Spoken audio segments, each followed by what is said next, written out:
Retrouvez également votre radio préférée, Radio Grand Lac, sur radiograndlac.com et sur les réseaux sociaux. Cette émission vous est présentée par la brasserie Caco, Pierre de l'Ours, à Albin, Centre-Lac. 120 minutes actu, 2 heures interactives pour parler culture et actu avec Corentin et son équipe. Et bonsoir à tous, bienvenue sur 120 minutes Actu. Merci à vous d'être avec nous, c'est sur radiograndlac.com, le 92.fm que ça se passe. Et on est ensemble en direct jusqu'à 22h30. Gros programme ce soir avec Kevin, Léa et Guillaume autour de la table. Bonsoir à tous. Bonsoir. Est-ce que tout le monde va bien? Oui. Non, ça va mal. Pourquoi? Non, ça va très bien. Non, mais drama queen, toujours pour attirer l'attention. Peu, tu vois. D'accord, je note. Il faut donner la dynamique quand même. Si on dit ça va pas, les gens vont changer de radio. Oui, mais je l'ai dit avec un ton dramatique. Du coup, l'auditeur est là en disant qu'est-ce qui se passe, tu vois. Non. Voilà. Ça va mal. T'as une boursite. Donc on a pas mal de choses. Peut-être une boursite. Oui. Une boursite? Qu'est-ce que elle tombe toute seule. Ah d'accord, ok. On va parler de pas mal de choses ce soir. On a notamment un invité par téléphone, c'est Pierre Corré, réalisateur de Belle et Sébastien, nouvelle génération que vous pourrez retrouver à partir de ce mercredi dans les salles. Avant toute chose, on va faire un petit tour quand même du sommaire de ce qui vous attend ce soir, puis on prendra au téléphone pour parler un petit peu de cette nouvelle réalisation que Kevin a beaucoup aimé d'ailleurs dimanche quand il allait la voir en avant-première. Il m'en a dit beaucoup de bien, donc c'est super. Et puis du coup, on va revenir là-dessus dans quelques instants.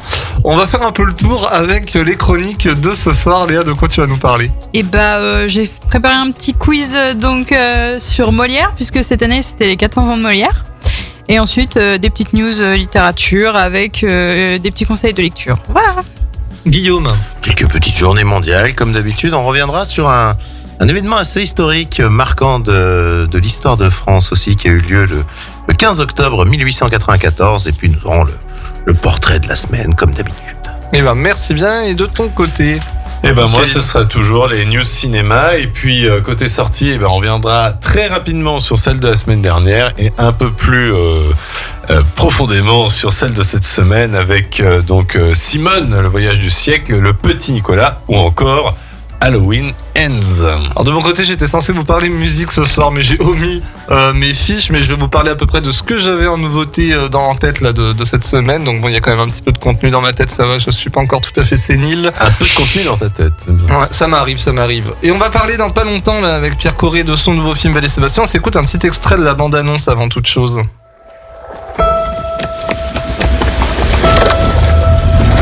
La mère de Dimitri veut plus t'emmener en vacances avec eux. Dis-le que je serai hyper sage, promis. Non mais t'as déjà promis. Et on voit le résultat. Je peux pas emmener Seb avec moi là. Et je me demandais si... Mais grave qu'on le prend. Tu pourrais demander à maman quand même. Oui, je vais lui demander, mais je sais, ça va pas la gêner. Merci. Super. Hé, arrête-toi. Les brebis, tu les ramènes ici. Tu vois pas qu'elle se fiche de toi, là?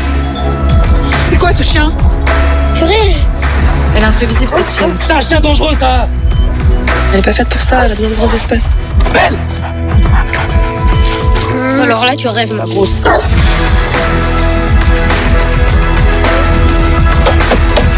Elle est où?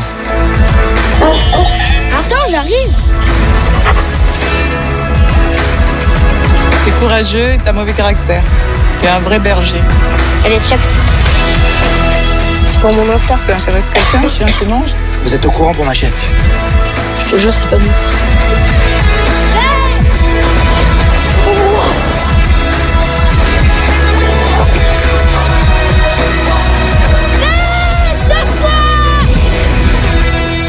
Donc Belle et Sébastien que vous pouvez retrouver à partir de mercredi au cinéma L'Étoile du Lac entre autres, mais dans tous les cinémas de France d'ailleurs, avec Michel Larocque au casting ou encore Alice David. Donc on va appeler Pierre là tout de suite parce qu'en plus il faut que je l'appelle vite là parce que je sais qu'on n'a pas non plus énormément de temps. Faut qu'à 20... Oui, je te précise Kevin qu'à 20h45 grand max faut... Ah mais merci de me le dire. Non mais moi dépêche-toi. Il va falloir bourrer, hein. Faut que... Je sais pas si c'est ce mot-là que j'aurais utilisé. J'aurais pas dit ça non plus, mais c'est pas grave. On va appeler notre cher Pierre Corré pour parler avec lui. Alors j'espère que... Il n'a pas vu mon dernier message, alors j'espère que c'est bon.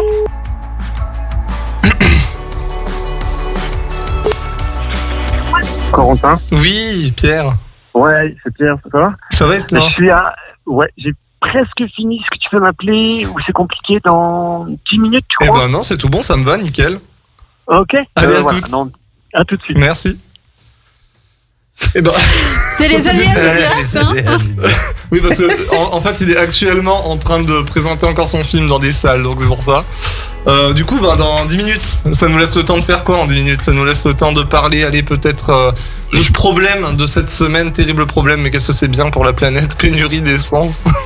Non, Je pense que tu parles à 3 personnes qui ont le permis en face de toi et qui ont un peu ras le cul de faire 1 heure de queue pour obtenir 10 litres d'essence, quoi. Pas moi. Surtout il y en a qui sont infirmiers et libérales aussi, donc c'est. Ah ouais, c'est un problème.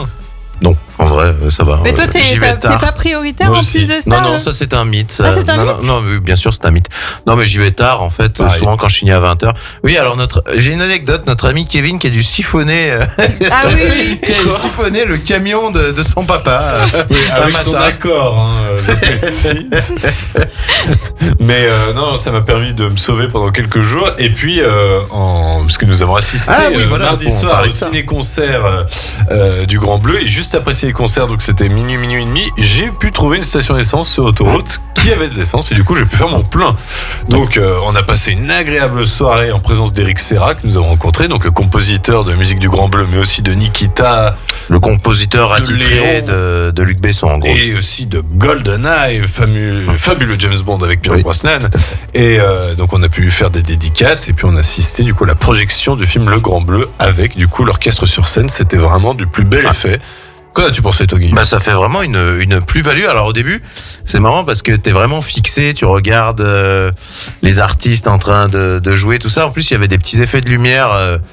En gros, t'avais une lampe qui s'allumait sous chaque musicien qui jouait à ce moment précis. Bon, après, des fois, quand il y avait une scène épique, tout s'allumait, tout ça. Et puis, d'un seul coup, en fait, tu regardes le film et puis tu oublies. Tu oublies tout simplement. C'est vraiment très bien fait. T'es aspiré, mais c'est juste que t'as la musique qui est là, qui est devant toi et qui t'imprègne 2 fois plus dans l'histoire. Alors même si nous avons vu le film en version courte, cinéma, version cinéma exactement, et chose qu'en fait on n'avait jamais fait ni l'un ni l'autre, on l'a vu qu'en version longue, qui donne un petit côté rocher, mais le film reste quand même très très pertinent. Oui. Et c'est une expérience que je renouvellerai vraiment avec grand plaisir. Oui. Puis après, je ne sais. La question que je me suis posée, c'est est-ce qu'il y a véritablement des gens qui ont découvert le film? Parce qu'on avait quand même l'air d'avoir plutôt une génération donc qui était née en 89 et qui... Oui, c'était plus des quinquas, voilà, des quinquagénaires. Oui. Enfin, en tout cas, des gens qui vraisemblablement l'ont déjà vu au moins une fois, quoi.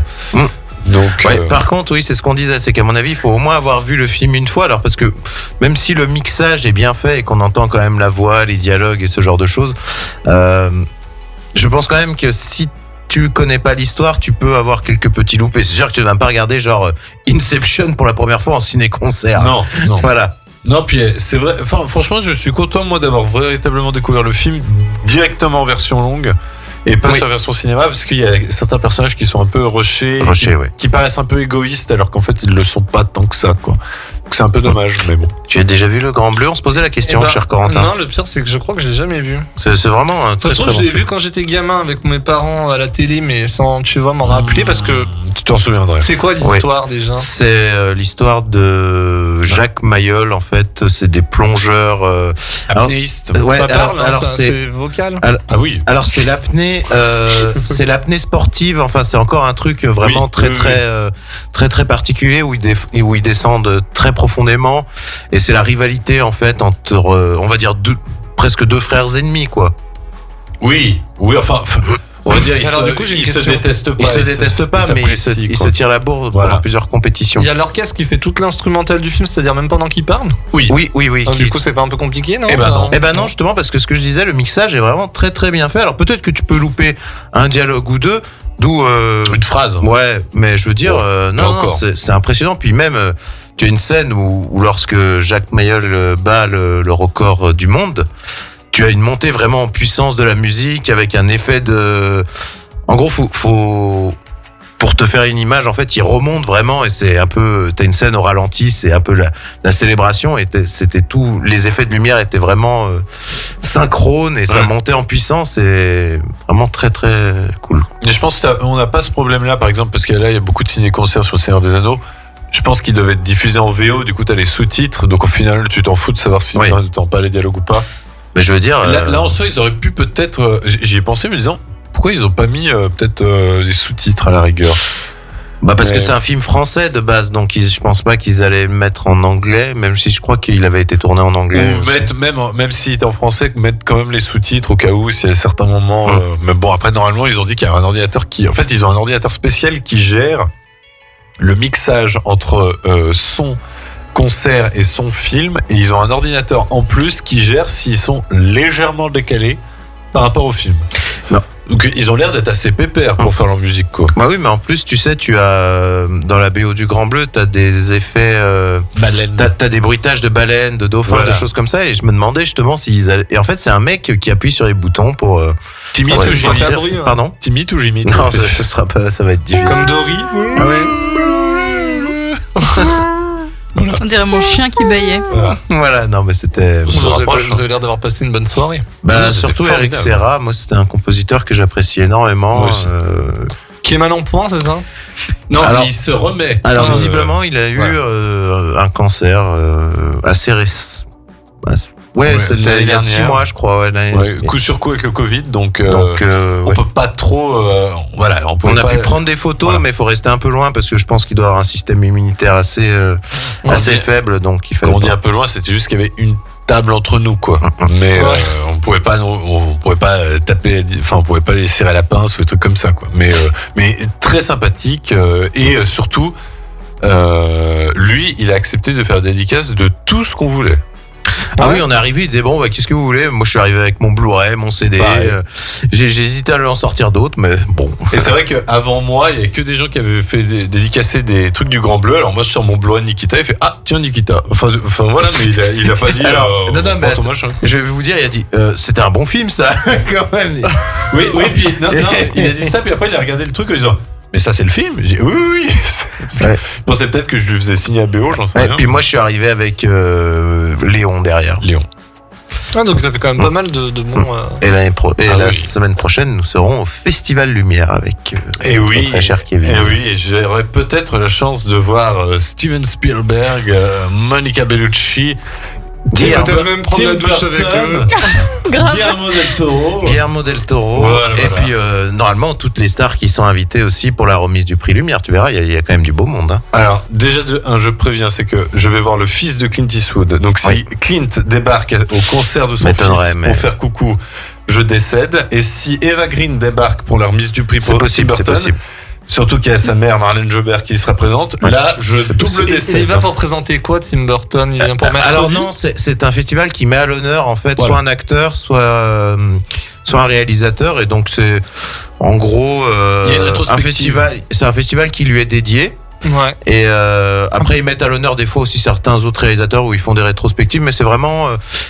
Parce que vu qu'il y avait mercredi là, qui sort bientôt, je me suis dit. Alors ils doivent pas avoir les droits, même pas les premiers épisodes. Donc non. Par contre, il y a d'autres stars qui viennent. Il y a Iñárritu. Donc il y a Alejandro González Iñárritu qui vient présenter son nouveau film. Birdman et The Revenant qui vient présenter son nouveau film, et il y a Guillermo del Toro qui vient présenter son Pinocchio qui sortira sur Netflix en décembre. Donc après niveau rétrospective, il y a la rétrospective de Tim Burton, Sidney Lumet que je vais aller voir quelques Marlène films. Marlène Jobert et puis je crois qu'il y a quelques films avec Monica Bellucci aussi, je crois. Oui. Mais Monica Bellucci que j'avais déjà vu il y a 3 ans, 2 ans, quand il y avait Coppola. Justement. Non, j'avais envie. D'accord. Non, mais donc tu verras, c'est pas prise de tête vu qu'il n'y a pas beaucoup de nouveautés. Ça a l'air d'être beaucoup plus à la cool que Cannes. Ah oui, mais en fait, ça me plaît déjà. Mais en fait, c'est quand t'as pas énormément de médias, donc c'est sponsorisé par OCS, je crois, BNP, des choses comme ça. Mais vu que t'as pas de compétition non plus, donc c'est vrai. T'as pas de compétition, t'as quelques nouveautés par-ci par-là. Et en fait, les gens ont l'air beaucoup plus détendus. Et beaucoup qui avaient fait Cannes et ce festival disent qu'ils préfèrent, tu vois, celui-là où c'est plus calme, quoi. Ah bah oui, je pense c'est un peu plus détente. Et puis je pense même que là, la projection du Spielberg, il y aura du monde, je pense quand même. Ah bah les places sont parties en 5 minutes. Hein. Ouais, j'ai eu de la chance d'en avoir une. Bah, je t'ai envoyé un message. J'ai reçu le mail. Non mais vous allez voir. Ouais, non, mais on est au café là, bientôt. Non, mais attends, On nous a dit de meubler. Non mais c'est bien. Non mais c'est Ah très oui, bien. c'est génial. Je vais vous expliquer. Ça s'appelle le talent. Tu vois. Non, Oh arrête. là là. Improvisation. Voilà, on nous a dit de meubler, nous Voilà. meublons. Non mais c'est très bien, bravo. Mais je suis en train d'hésiter à changer le nom de mon émission à force. Kevin et Guigui. Voilà. Chez Kev. Ça marchera plus. N'importe quoi. Si. Ça marchera peut-être bien, ouais. Ouais, et puis du coup, oui, ce festival, ça va être pas très mal à Paris, du coup. À Lyon. C'est à Lyon. Ah, hein. Lyon, à pardon, Lyon, oui, ouais. non. Voilà. Bah, vu l'hôtel qui se paye, j'ai cru que c'était à Paris. Nous allons loger dans un magnifique hôtel. Un magnifique hôtel. Nous n'avons pas été invités via Radio Grand Lac, mais bon, pourquoi pas. Eh ben, dis donc, j'ai une grande surprise. On va appeler Pierre Corré, le réalisateur de Belle et Sébastien Nouvelle Génération. Il m'annonce à l'instant là, donc on va l'appeler, que du coup il est avec Alice David et Cyrus Shahidi qui joue le méchant dans le film, hein, pour ceux se visualiser. Donc c'est parti, on va les appeler tout de suite. Je suis très content. Je suis très content. On y va. Guillaume, dis donc. On se met en relation, bien sûr. Allô. Allô. Bonsoir Pierre, c'est bien Pierre que j'ai au téléphone. Oui, salut Corentin. Bonsoir. Je suis avec Alice David et Cyrus Shahidi, qui sont Et- les deux acteurs fétiches du film. Eh ben, bonsoir à vous trois du coup, merci d'avoir accepté Bonsoir. l'invitation. Bonsoir. C'est cool, ça fait plaisir. On va parler du coup de Belle et Sébastien Nouvelle Génération qui sort mercredi, là ça approche. Ouais. Et du coup, j'ai Kevin qui est avec moi, qui est venu voir à l'avant-première dimanche le film lorsque vous êtes passé aux Toiles du Lac, et qui a plein Tout de à fait. questions et des très bonnes questions. Je vous On laisse se avec. souvient de Kevin. Ah bah, Comment le louper en Ça même va temps. ton opération, Corentin? eh ben très bien, tu vois, j'ai la parole, j'ai la voix. Bon. Ah, parfait. C'est pas mal pour faire de la radio. Oui, c'est plutôt pratique. Oui, Non, mais oui. j'ai eu très peur avant de vous avoir. Enfin, la veille, je me suis dit, j'espère que je vais pouvoir vous parler quand même. Et c'est bon, nickel. Je suis prêt. Et un bonsoir à Cyrus que j'ai pas pu voir dimanche et qui a fait du très bon boulot dans le film aussi, à qui j'ai pas pu le dire. Eh ben, merci. Alors, je vous laisse avec Kevin qui va vous gérer de ouf. Oui, bonsoir à tous. Ma première question, et qui n'avait pas été posée, je crois, au cinéma dimanche dernier, je voulais connaître à chacun quel était votre attachement et votre premier contact avec le feuilleton original de Cécile Aubry, donc de Belle et Sébastien. Alors moi je me lance, Belle et Sébastien de Cécile Aubry, c'est un peu ma Madeleine de Proust puisque c'était une des rares émissions que ma maman, on parlait de ma mère quand même ce soir, m'autorisait à regarder. Donc ouais, pour moi c'est un vrai souvenir d'enfance et donc de liberté. Et voilà, c'est pour ça que je pense que tout ça transpire dans le film maintenant. Pour moi, Cyrus, c'est plutôt le dessin animé. Et j'ai appris aujourd'hui que c'est un dessin animé japonais, je le savais pas. Ah. Et moi, c'est des souvenirs comme ça de dessins animés. Voilà. Et moi, j'avais un peu l'imaginaire collectif seulement. Je sais que c'était le dessin animé préféré de mon tonton, donc c'est ma mère qui m'a raconté ça. Et On est très sur les mers. Hein, ouais, on est très sur les mamans. Bah oui, mais c'est un truc générationnel qui traverse les générations, donc ouais, voilà, c'est à peu près ça, mais c'est à peu près tout. Après, j'avais vu les films quand on m'a proposé le scénario, mais avant, je n'avais pas vu. Toute honnêteté. D'accord. Est-ce que vous avez eu un stress particulier quand même, donc que ce soit à la réalisation ou dans l'acting, pour aborder du coup une franchise qui est très connue et qui a un pouvoir évocateur assez dingue auprès du public? Oui, forcément, t'as une appréhension parce que les gens ils ont de quoi comparer.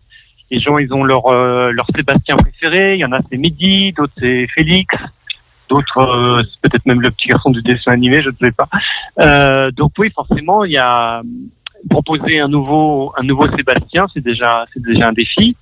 Reprendre l'histoire et la raconter à sa façon, ben oui, ça. C'est passionnant, mais forcément, il y a des comparaisons possibles. Donc, mais voilà, il y a un moment donné, si on veut faire ce métier, faut s'affranchir de genre de pensée, et puis, il faut foncer. Donc, non, il faut faire fi de la peur. Moi, j'ai pris comme un scénario sans histoire de Belle et Sébastien, enfin, un scénario normal, quoi. Enfin, sans pression supplémentaire, juste celle de faire bien le job, quoi. Et pour moi, oui, je trouvais que c'est une nouvelle histoire. Je trouve que, puis moi, particulièrement, c'est de jouer un méchant. Je trouvais ça très excitant. Donc, voilà. pas trop d'inquiétude en fait. Il y a que moi qui ai la pression, quoi. Et au niveau de la réalisation, moi ce que j'ai beaucoup apprécié dans le film, c'est que à plein de moments, on va dire à 2-3 moments précis, vous évoquez des choses qui sont plutôt dures, violentes, mais sans les montrer, ce qui permet de créer déjà un attachement pour les personnages, mais en plus de permettre à ce que le film reste un divertissement familial. Est-ce que c'était assez simple à réaliser ce genre d'éléments, ou est-ce que jusqu'au bout, jusqu'à la dernière minute même du montage, vous avez hésité à garder certaines scènes? Non, il y a des choses qui ont été tournées, puis finalement qui ont été préférées, suggérées. Voilà. Donc il y a du travail qui s'est fait en montage, des choses qui avaient été tournées que je préférais pas montrer. Voilà. Après c'est pas moi qui ai inventé ce principe, c'est un vieux principe du cinéma. Des fois on a des requins en plastique, on préfère les cacher au fond de l'eau et faire un bidon qui flotte, ça fait bien plus peur. Donc non, je crois que non.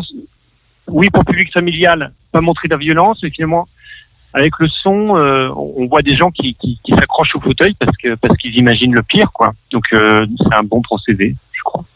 Ouais, je confirme. Il y a certaines personnes qui sont là, on sort du avant-première, il y a une jeune femme qui est venue me voir à la fin et qui m'a parlé de ça justement, qui me disait moi le son, je suis propriétaire d'un animal de compagnie que j'aime beaucoup, et le son, ça m'a bouleversée encore plus fort que de voir les choses, parce que l'imaginaire est décuplé. Voilà. Et aussi, est-ce que vous avez eu des difficultés, enfin en tout cas, est-ce que le tournage avec des animaux et en décor réel, surtout en temps de Covid, vous a paru plus complexe qu'à l'accoutumée? Quand on fait un peu de cinéma, il y a comme on reçoit des conseils. Premier conseil, ne pas tourner avec un animal. Oui. Deuxième conseil, éviter les enfants. Troisième conseil, éviter la mer, la montagne, parce que c'est vraiment trop compliqué. Voilà. Donc là, on avait un peu la totale. Oui, mais en plus, il y avait la Covid qui traînait. Moi, je dis la Covid. On dit pas la Covid. On dit ouais. Alors, il y avait le Covid qui traînait, sinon on génère le vis de vide, et ça, faut pas. Non, mais du coup, ça nous oblige à être bien préparés, à travailler avec des vrais dresseurs, à préparer à fond les scènes avec les comédiens pour voilà, si la montagne décide que c'était beau temps et qu'il fallait tourner les séquences 32-34, et ben on devait ça, quoi. Et si la montagne nous mettait dans les nuages, et ben on tournait à 75-76. J'avais des acteurs qui connaissaient leur texte par cœur, et on a réussi à s'en sortir comme ça avec la Covid. Petite dédicace pour ma maman.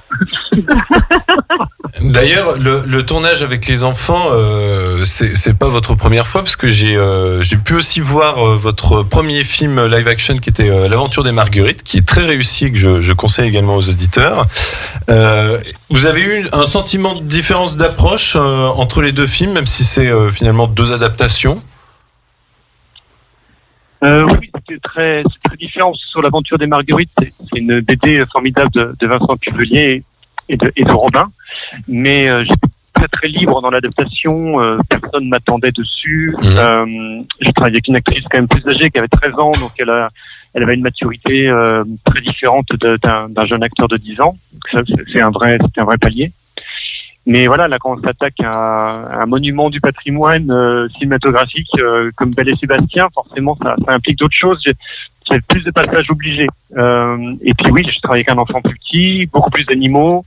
Donc c'était plus complexe. Ouais. Donc non, mon approche était différente. J'étais plus libre sur les Marguerites, si on parle de liberté. Ouais. D'accord. Et pour merci Cyrus, pour le compliment, et effectivement, c'est un très joli film que j'aime beaucoup. Ah oui, je le conseille. Ma maman vraiment. l'adore. Pour Cyrus, justement, c'était la première fois que vous jouez un méchant, et un véritable plaisir qui en ressort, ou pas? Ah ouais, complètement. Mais je pense que c'était aussi tout l'attirail qu'il y a derrière ce personnage, le quad, faire de l'escalade, enfin je sais pas, le fusil, la casquette, le pick-up, c'est ça. Donc il y a un truc un peu, ouais, tout était, non, c'était super. Et puis avec Pierre, on a bien façonné le personnage. En plus derrière on nous a suivis parce que on a trouvé la casquette ensemble là-dedans, le débardeur. Donc voilà, c'est cool. C'était physique, mais c'était cool. Et pour Alice, je crois aussi qu'il y a dû avoir une préparation en termes d'escalade, même parce que je crois que vous n'en avez jamais pratiqué auparavant. Non, pas du tout. J'avais tout ce que Pierre m'a dit, ce que tu as déjà fait, j'ai tout répondu non. Voilà, donc c'était voilà, je me suis dit bon j'ai aucune chance quoi, mais en fait si. Non, j'ai l'escalade l'escalade, je me suis entraînée sur un mur d'escalade à côté de Paris.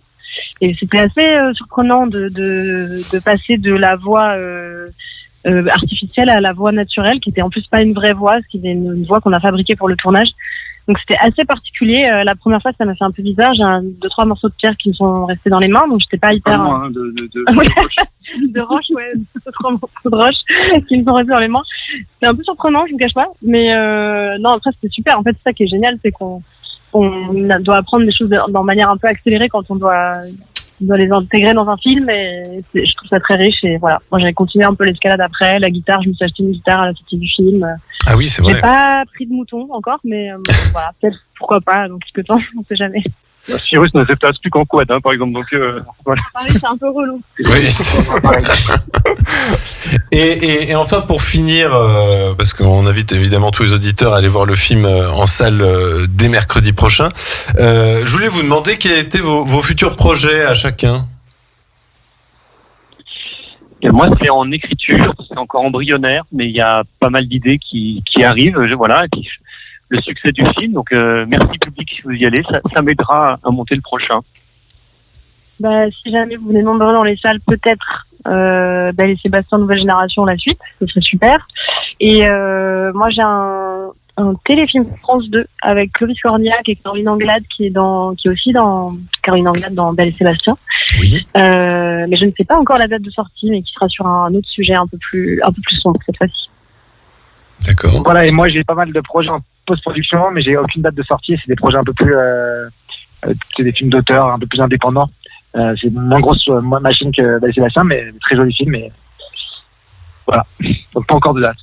Et on a très très hâte de voir tout ça. Et puis donc je rappelle la sortie donc de Belle et Sébastien Nouvelle Génération donc mercredi prochain, donc le 19 octobre. Et c'est un divertissement familial très réussi et que tout le monde autour de la table a vu et confirme, je pense, mes propos. Bien sûr. Oui. Tout à fait. Et d'ailleurs, Pierre, je sais pas s'il m'entend. On m'entend bien ou pas? Allô, Pierre? Oui, on t'entend. Ouais, non, parce que la technique... Bien, c'est un mot un peu fort, mais on t'entend. Non, tant mieux alors. Non, mais juste pour vous dire, pour clôturer aussi un peu cette interview, merci quand même de votre partage quand même, parce que c'est important de faire un peu le tour des cinémas et de partager l'œuvre avec le public, et vous avez bien joué le jeu. Et franchement, ça donne encore plus envie d'en apprendre plus sur ce que vous faites chacun de votre côté, justement. Et j'ai beaucoup de gens d'ailleurs, vu que je travaille au cinéma, qui m'ont fait ce retour et qui m'ont dit que du coup, ils s'intéressent un peu plus à tout ce qui se passe autour de vous, du fait que vous soyez venus. Donc je trouve ça super cool d'avoir fait tout ça, quoi, cette promo et tout ça, c'est au top. Eh ben, merci beaucoup. Et moi, j'avoue que c'était un plaisir. J'avais jamais eu la chance de pouvoir faire comme ça cette rencontre avec le public et les exploitants, ceux qui tiennent les salles. Et je trouve ça passionnant et enrichissant. Donc, plaisir partagé, ouais. Ouais. Ça rentre de la Chine. D'ailleurs, on est à Lyon, là. C'est la dernière date, là. Ouais. Ah bah oui, du coup. Et pas trop stressé pour je vous ai pas demandé, mais pour le rendu mercredi, du coup, parce que là, c'est la vraie sortie, la sortie officielle. Ça monte gentiment. J'avoue que ça commence à m'empêcher de dormir, donc oui, ça monte. Ouais, ça va bien se passer, Oui. En tout cas, je vous souhaite que de la réussite pour ce film et pour vos futurs projets. Et puis, j'espère qu'on se reverra bientôt. Qui sait?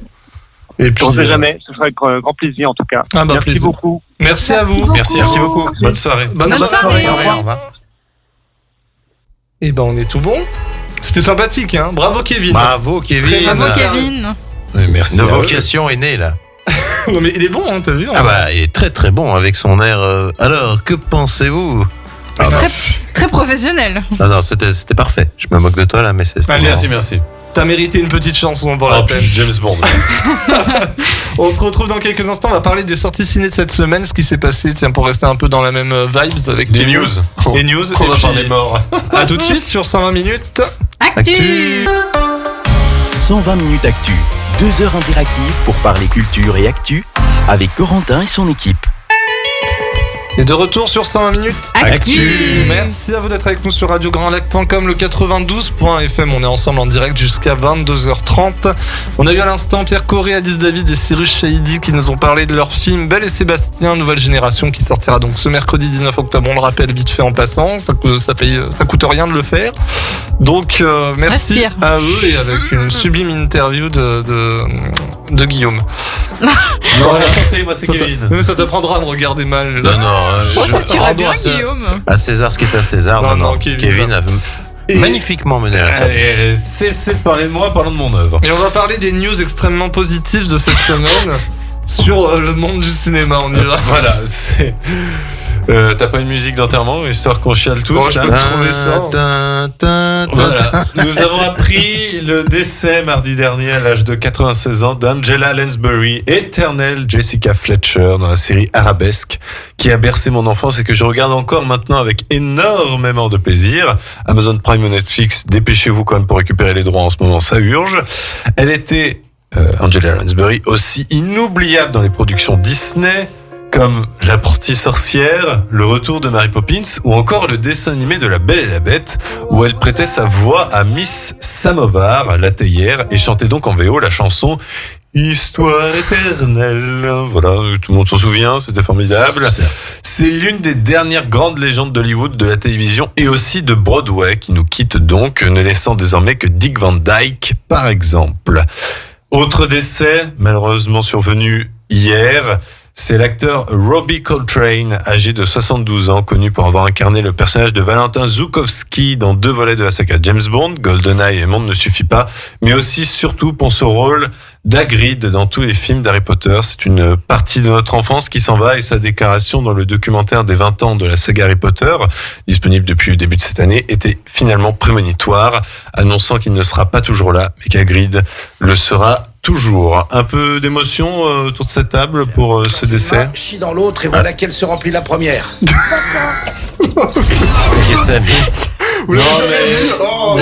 Non, puis Kevin vient juste de dire un peu d'émotion.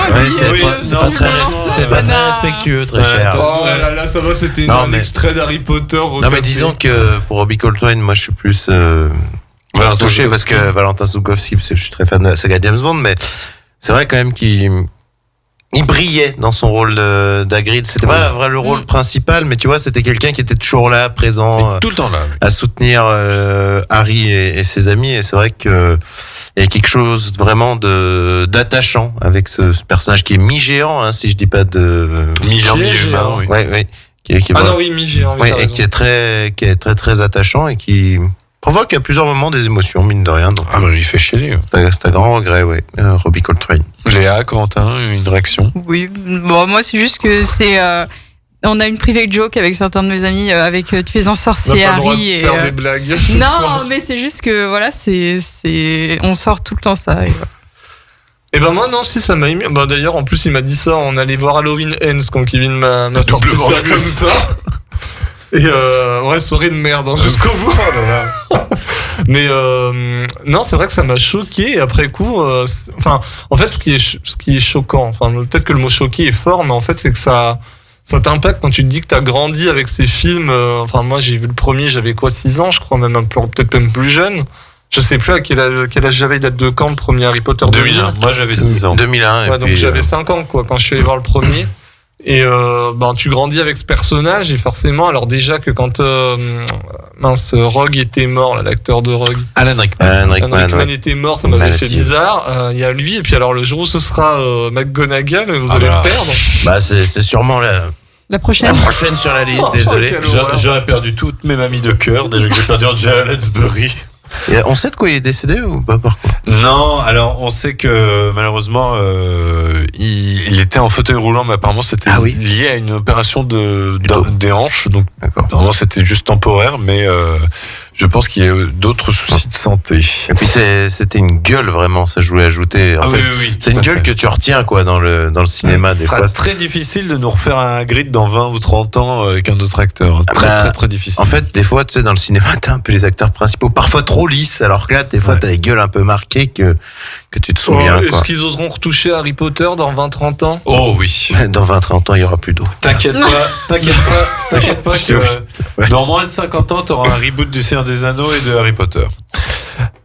Pour parler de choses un peu plus positives. Faut vraiment que toute la génération meure, faut vraiment qu'on meure avant que ça sorte, parce que ça serait gâché le truc. Peut-être que la Terre aura explosé. Peut-être qu'il sera meilleur, le remake. On verra. T'es optimiste. On verra. On aura eu 3 suites avant. Pour parler de choses positives, il y a du rififi chez Marvel.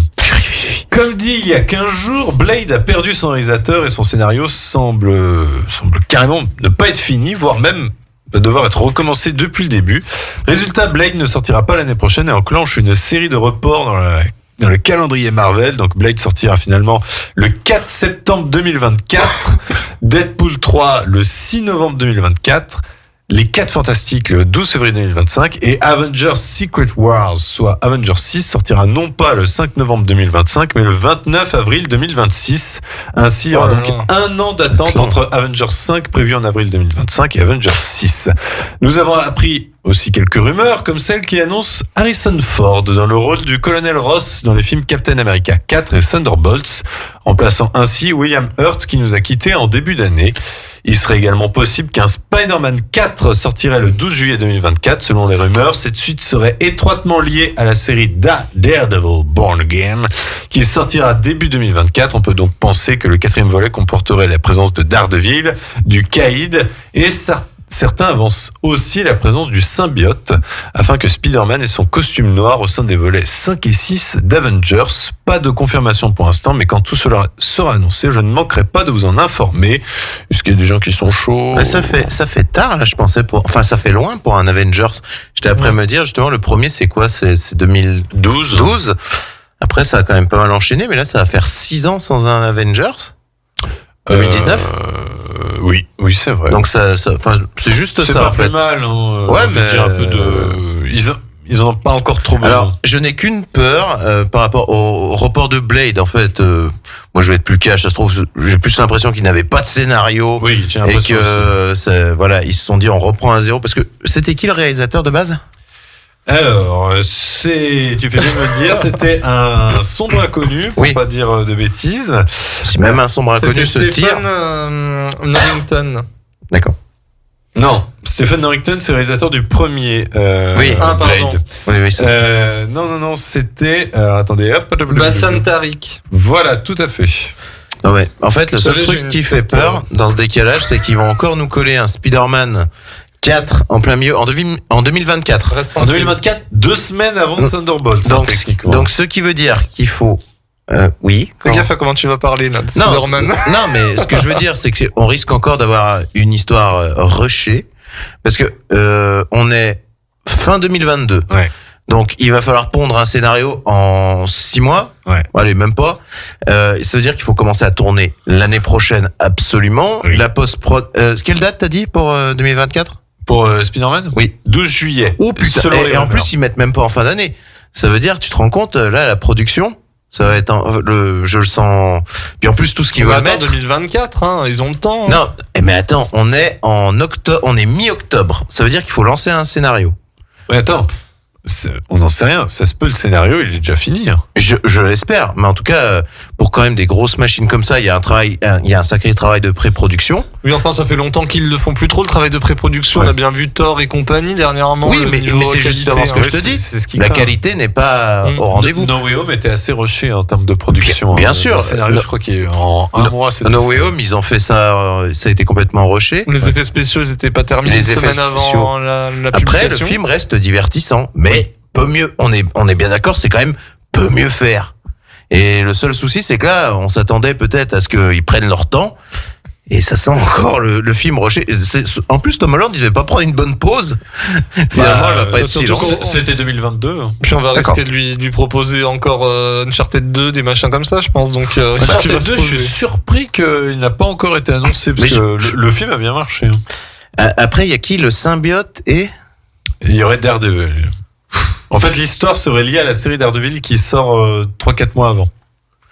Donc ça veut dire qu'il y aurait le caïd. En fait, le problème de ces productions Marvel, c'est qu'ils ont plus droit à l'erreur, sinon tout est décalé, quoi. Le moindre petit anicroche, en fait, maintenant, Tu peux plus te permettre une erreur. Ou des fois, ils arrivent à intervertir un film. Moi, c'est pour ça que Blade, à la rigueur, ils pouvaient, apparemment, ils l'ont complètement décalé d'une année sans faire bouger ceux.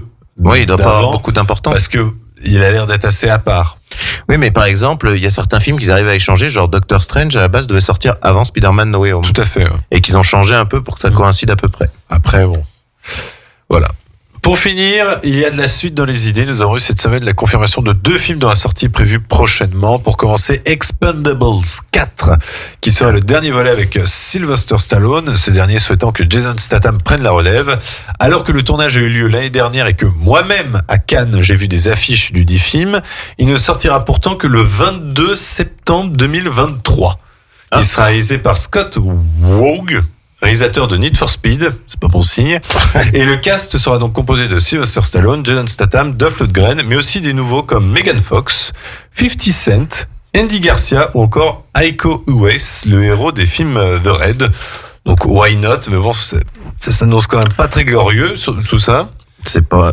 Stallone a dit qu'il serait même pas, en gros, limite personnage principal, d'après ce que j'ai compris. Et pourtant, sur l'affiche que j'ai vue, il est au milieu. Enfin, c'est pas ça. C'est qu'il a dit qu'il serait en retrait par rapport à la nouvelle génération. Comme Zendaya dans Dune 1 où ils te la mettent au milieu de l'affiche en mode Elena. Oui, mais elle aura une importance, Zendaya. Oui, dans le 2, mais dans le 1, ils te l'ont survendu par rapport à ce qu'elle faisait. Mais là, Stallone, il a dit qu'il serait en retrait. J'ai une intervention très pertinente. Oui. Ça n'a rien à voir avec ton annonce, par contre. Mais en fait, moi, je trouve un truc hyper frustrant. C'est que la vie est courte et en fait, à chaque fois qu'on se tape des annonces comme ça, moi, ça me frustre parce que je me dis, imagine, dans un an, où est-ce que je serais? Mort. Mais non, mais c'est terrible parce que t'as plein de films que t'attends et on te les annonce 2 ans avant et t'es là, tu dis putain. Moi j'ai eu cette sensation.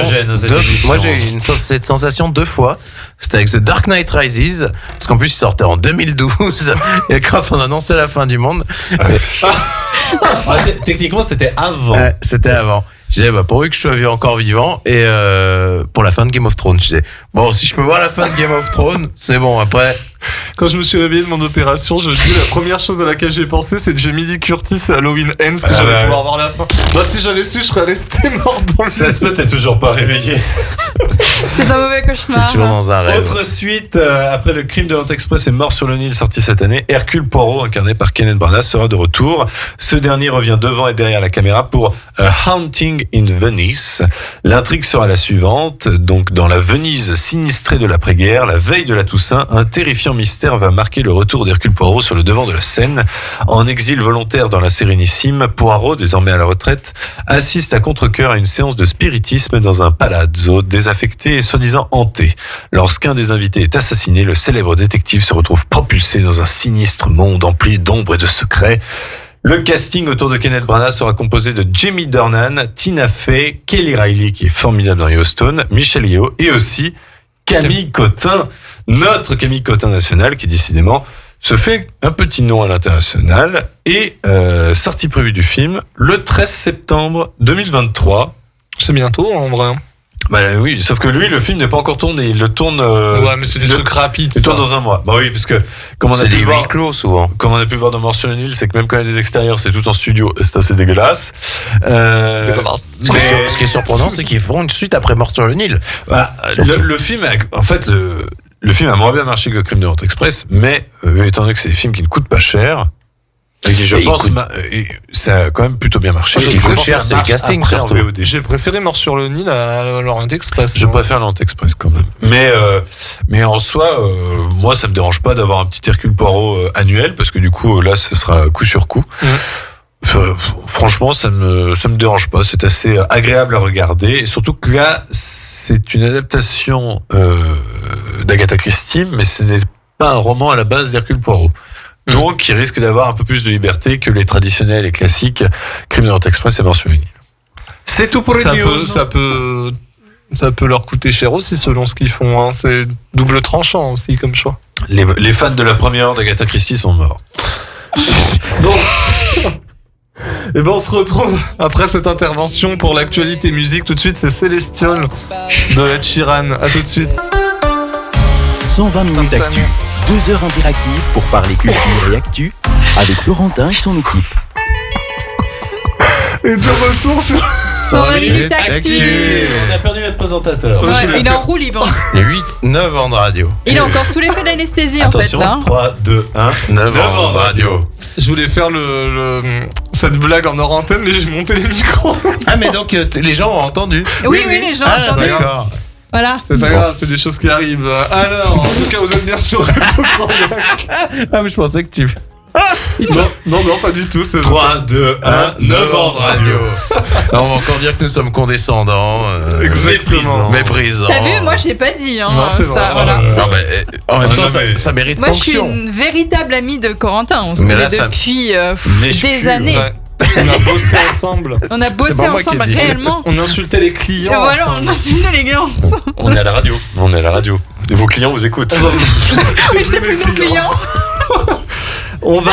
Et puis alors, avant qu'ils captent que c'est nous, il y a un moment. Ouais. Une fois, on m'a reconnu dans un magasin, on a fait c'est vous la caissière de Géant Casino? Oui, c'est moi. Non, moi mieux, on m'a fait au cinéma la dernière fois, il y avait Kevin derrière, il me regarde, le mec il fait vous êtes de Radio Grand Lac, non? Sérieux? Voilà, un fan. Je le connaissais pas. Mais il a pas reconnu tout. Kevin par contre. Non, j'étais sur mon téléphone. Ça m'a bien fait plaisir, genre niveau égo, tu vois. Mais en même temps, t'es tellement beau, Corentin. T'es la voix des ondes d'Aix-les-Bains. Voilà, c'est ça. Oui. On va parler maintenant un petit peu musique quand même. Oui, surtout que tu n'as rien préparé. C'est ma chronique préférée. C'est un peu de mémoire et on va commencer avec Maneskin, hein, le groupe. C'était présenté il y a 2 ans ou 3 en arrière, 2-3 ans. Non, l'année dernière. L'année d'avant. Ouais, voilà, avec qui ont gagné d'ailleurs. Oui, ils ont gagné. Ils ont gagné avec Ziti et Bonnie, la chanson. Oui. Et elles sont de retour avec une superbe balade qui s'appelle. Mais sur cette chanson, j'appelle Nazillard. Vas-y, chante la chanson. Définition. Nazillard. Il chante un peu du nez. Nazillard, c'est ça, Nazillard. Oui, il est sûr qu'il y a un peu une rien, ça. Ah non, il va avoir rock. Ça me fait penser à quelqu'un, mais je n'ose en parler. Oui. mais sinon, j'aime beaucoup cette chanson. C'est même, je crois, la première fois que j'apprécie une chanson de Maneskin. Oh, après il y avait 2-3 bonnes chansons. Ouais, mais c'était pas trop ma cam. I Wanna Be Your Slave, non, t'aimais pas? Oh, c'est un peu elle est trop bien celle-là. Je suis resté sur Nickelback, moi. Sur quoi? Mais ça n'a rien à voir. Non, mais moi je dis j'aime bien Nickelback. Je préfère Nickelback à ça. Ben c'est super pour toi, mais ça n'a rien à voir. Guillaume n'avait pas l'air emballé par la chanson, ça m'a un peu déçu sa réaction. Bon, ça passe, mais voilà, rien de plus, ça ne me provoque aucune émotion. Et le clip est très chouette d'ailleurs. Ah ouais, et puis il chiale dans le clip. Je trouve que super, non, il pleut. Non, mais arrête, tu l'as pas regardé le clip. Si, tu as vu le clip en entier? Il est aux toilettes aussi pour en prendre. Non, c'est pas vrai, tu mens. Il se passe quoi au tout début? Au tout début il sur des marches d'escalier. Non, pas du tout, tu vois, c'est des conneries. Il est solo au tout début. Voilà, c'est ça quand on a des chroniqueurs qui font leur boulot à moitié. En live, j'ai vu une vidéo en live où il chantait. Il a un charisme incroyable, ce chanteur. Ouais. Je le trouve incroyable. Oui, il dégage quelque chose de fou. Je parlais de la voix. Ah, puis il a une sacrée voix. Ah oui, puis il a une voix incroyable. C'est la première fois que j'entends parler de ce mec. Tu connais pas Maneskin? Non. Non, attends. Non, ne me trouve rien d'autre. Non, s'il te plaît. Ils ont gagné l'Eurovision. Un petit extrait d'I Wanna Be Your Slave. Je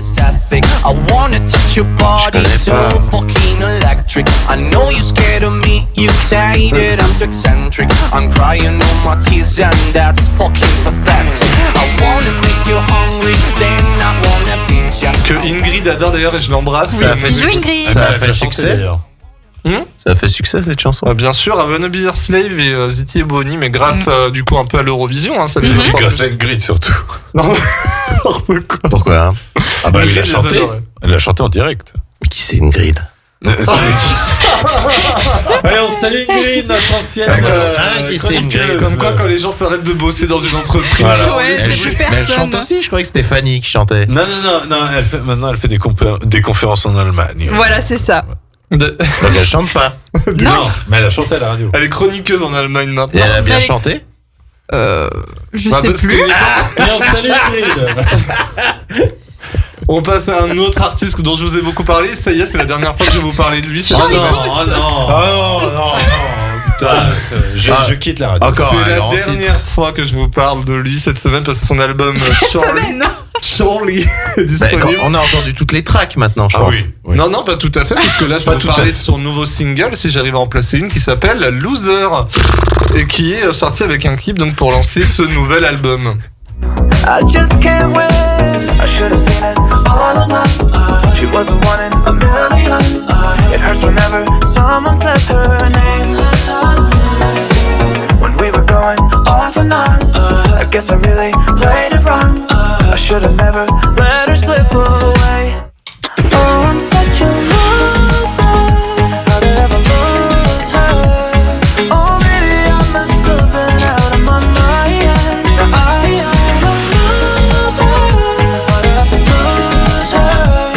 I'll never recover, I'll never be fine. C'est sympa, moi j'aime bien. Merci, C'est entraînant.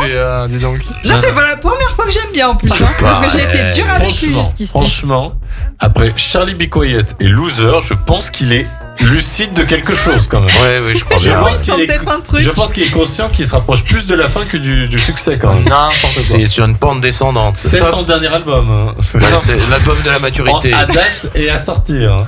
C'est vraiment C'est pourri. ce qu'on appelle l'album de la maturité, la prise de conscience, passage à l'âge adulte. Il est au crépuscule de son existence. Ah voilà, mais il est très jeune, non, je pense. Oh, Charlie Puth, il a une trentaine d'années, non? Oui, il doit avoir peut-être écoute, 30 il a ans. peut-être amassé assez de pognon pour Non, prendre et la puis il a retraite. une oreille musicale et tout, le mec. Enfin, non, je Non, mais trouve c'est très vrai bien. que Tu le sais qu'il a une oreille musicale. Corentin m'a envoyé une vidéo, c'était impressionnant. Hein. Il montait. Il crée des sons Il crée en des deux sons, secondes. genre il claque des doigts. Ouais, moi et aussi puis je t'en il crée un son. Voilà. Non mais, je te jure. Ça mais veut c'est- rien dire ça. C'est bien Voilà, la allez, musicale. continuez sur la condescendance, c'est super. Ouais, je t'en Non, mais- crée des sons, hein, si tu veux. Là, il a été invité dans Jimmy Fallon il y a pas si longtemps. Ah, j'ai cru qu'il était invité à la radio. Ah ouais. Jimmy J'arrive pas Fallon. à en placer une. Et tu regardes Jimmy Fallon? Ils ont Coupe les invité micros. Jimmy Fallon, il a été invité chez Jimmy Fallon et du coup Jimmy Fallon lui a dit de faire un bruit avec une tasse et après avec son ordi à côté il a réussi à te composer un son en quelques secondes avec le bruit de la tasse, tac tac tac, et il t'a fait une instru en plein direct. Bah vas-y, fais-le Guillaume. Bah fais-le, toi qui as l'air si J'ai envie bon de là. dire, Eric Serra, des mecs comme ça, Oh, il en chicasse tous les Ouais, je pense que. Oui, Allez, oui. on va parler Mais comme je te dis, avec des bruits de tasse. on va parler de Tovelo et de son nouveau single qui s'appelle Grapefruit. Il est encore en écoute vie. un petit extrait. Break till I wither away. What I see is not me, what I see is not me. 1, 2, grapefruit. How am I back here again? 3, 4, lose more. I know my mirror said I am 5, 6. Hate this, take back the body I'm in. What I see is not me, what I see is not me. 1, 2, grapefruit. Wish I could change. Ah, j'aime bien. Kevin a bien Oh, aimé. attention. J'aime bien Tovelo. J'ai d'ailleurs sa chanson Habits dans ma voiture. Habits. Oui. Oui. Franchement, Stay High aussi. Oui, Stay Enfin, c'est High. le même. mais non, franchement, j'aime bien ses instrus. Alors, je sais pas si c'est elle qui compose. Voilà, mais en tout cas, non, pourquoi pas. J'écouterai en entier. Ouais, c'est sympa. Mais j'avais préféré celle avec Major Lazer. Voilà. Ah, c'était laquelle avec Majorizer Oula. Ouais, c'est vrai Memories, un truc dans le c'est genre. vrai qu'elle était pas mal aussi. Elle était super bien. Et Guillaume Ça passe. Merci Guillaume. Merci Guillaume Pour cette ces interventions. Ça reste mieux que Charlie Puth. Lolo Zouaï aussi qui est de retour avec Crazy Sexy Dream Girl. On écoute un extrait. Ah, je m'y attendais, t'es un celle-là. D'accord. Pas vraiment. Non, hein. pas Elle du chante tout, un peu- même, hein. À l'instru, Elle chante un totalement. peu plus que Billie Eilish. Oui. Billie Eilish, vous l'entendez Et, pas chanter. Ouais, mais tu sais, C'est un peu plus fort aussi. j'en ai ras le bol de ces chansons. Tu sais, elle peut pas chanter, elle est Bah, obligée de elle est- chuchoter. Bah, en Et même après, tu temps, veux t'as pas- 150 fois la même chanson que j'ai l'impression. Ah oui, c'est vrai. Après, t'es pas obligé de chanter en hurlant non plus tout le temps. Enfin, tout le monde n'est pas Adèle. C'est vrai, tout le monde Moi, est pas j'adore Lady. les chanteuses à Bah, voix au qui moins, me gueulent dans moi leur j'aime vie. bien les gens qui ont du coffre en fait. Ouais. Voilà, des gens, par exemple Lady Gaga, où j'avais énormément d'a priori au début, pour flatter mon cher présentateur Corentin. Au début, je pensais que c'était qu'une chanteuse de pop. Et quand je l'ai vue chanter plusieurs fois au piano, et là au moins t'as une gonzesse qui a du coffre, voilà, qui te fait trembler les murs. C'est Johnny la meuf. Non mais tu vois ce que je veux dire quoi. Et il adore Affida Turner, surtout quand elle chante Etienne, il y a du coffre, tu vois.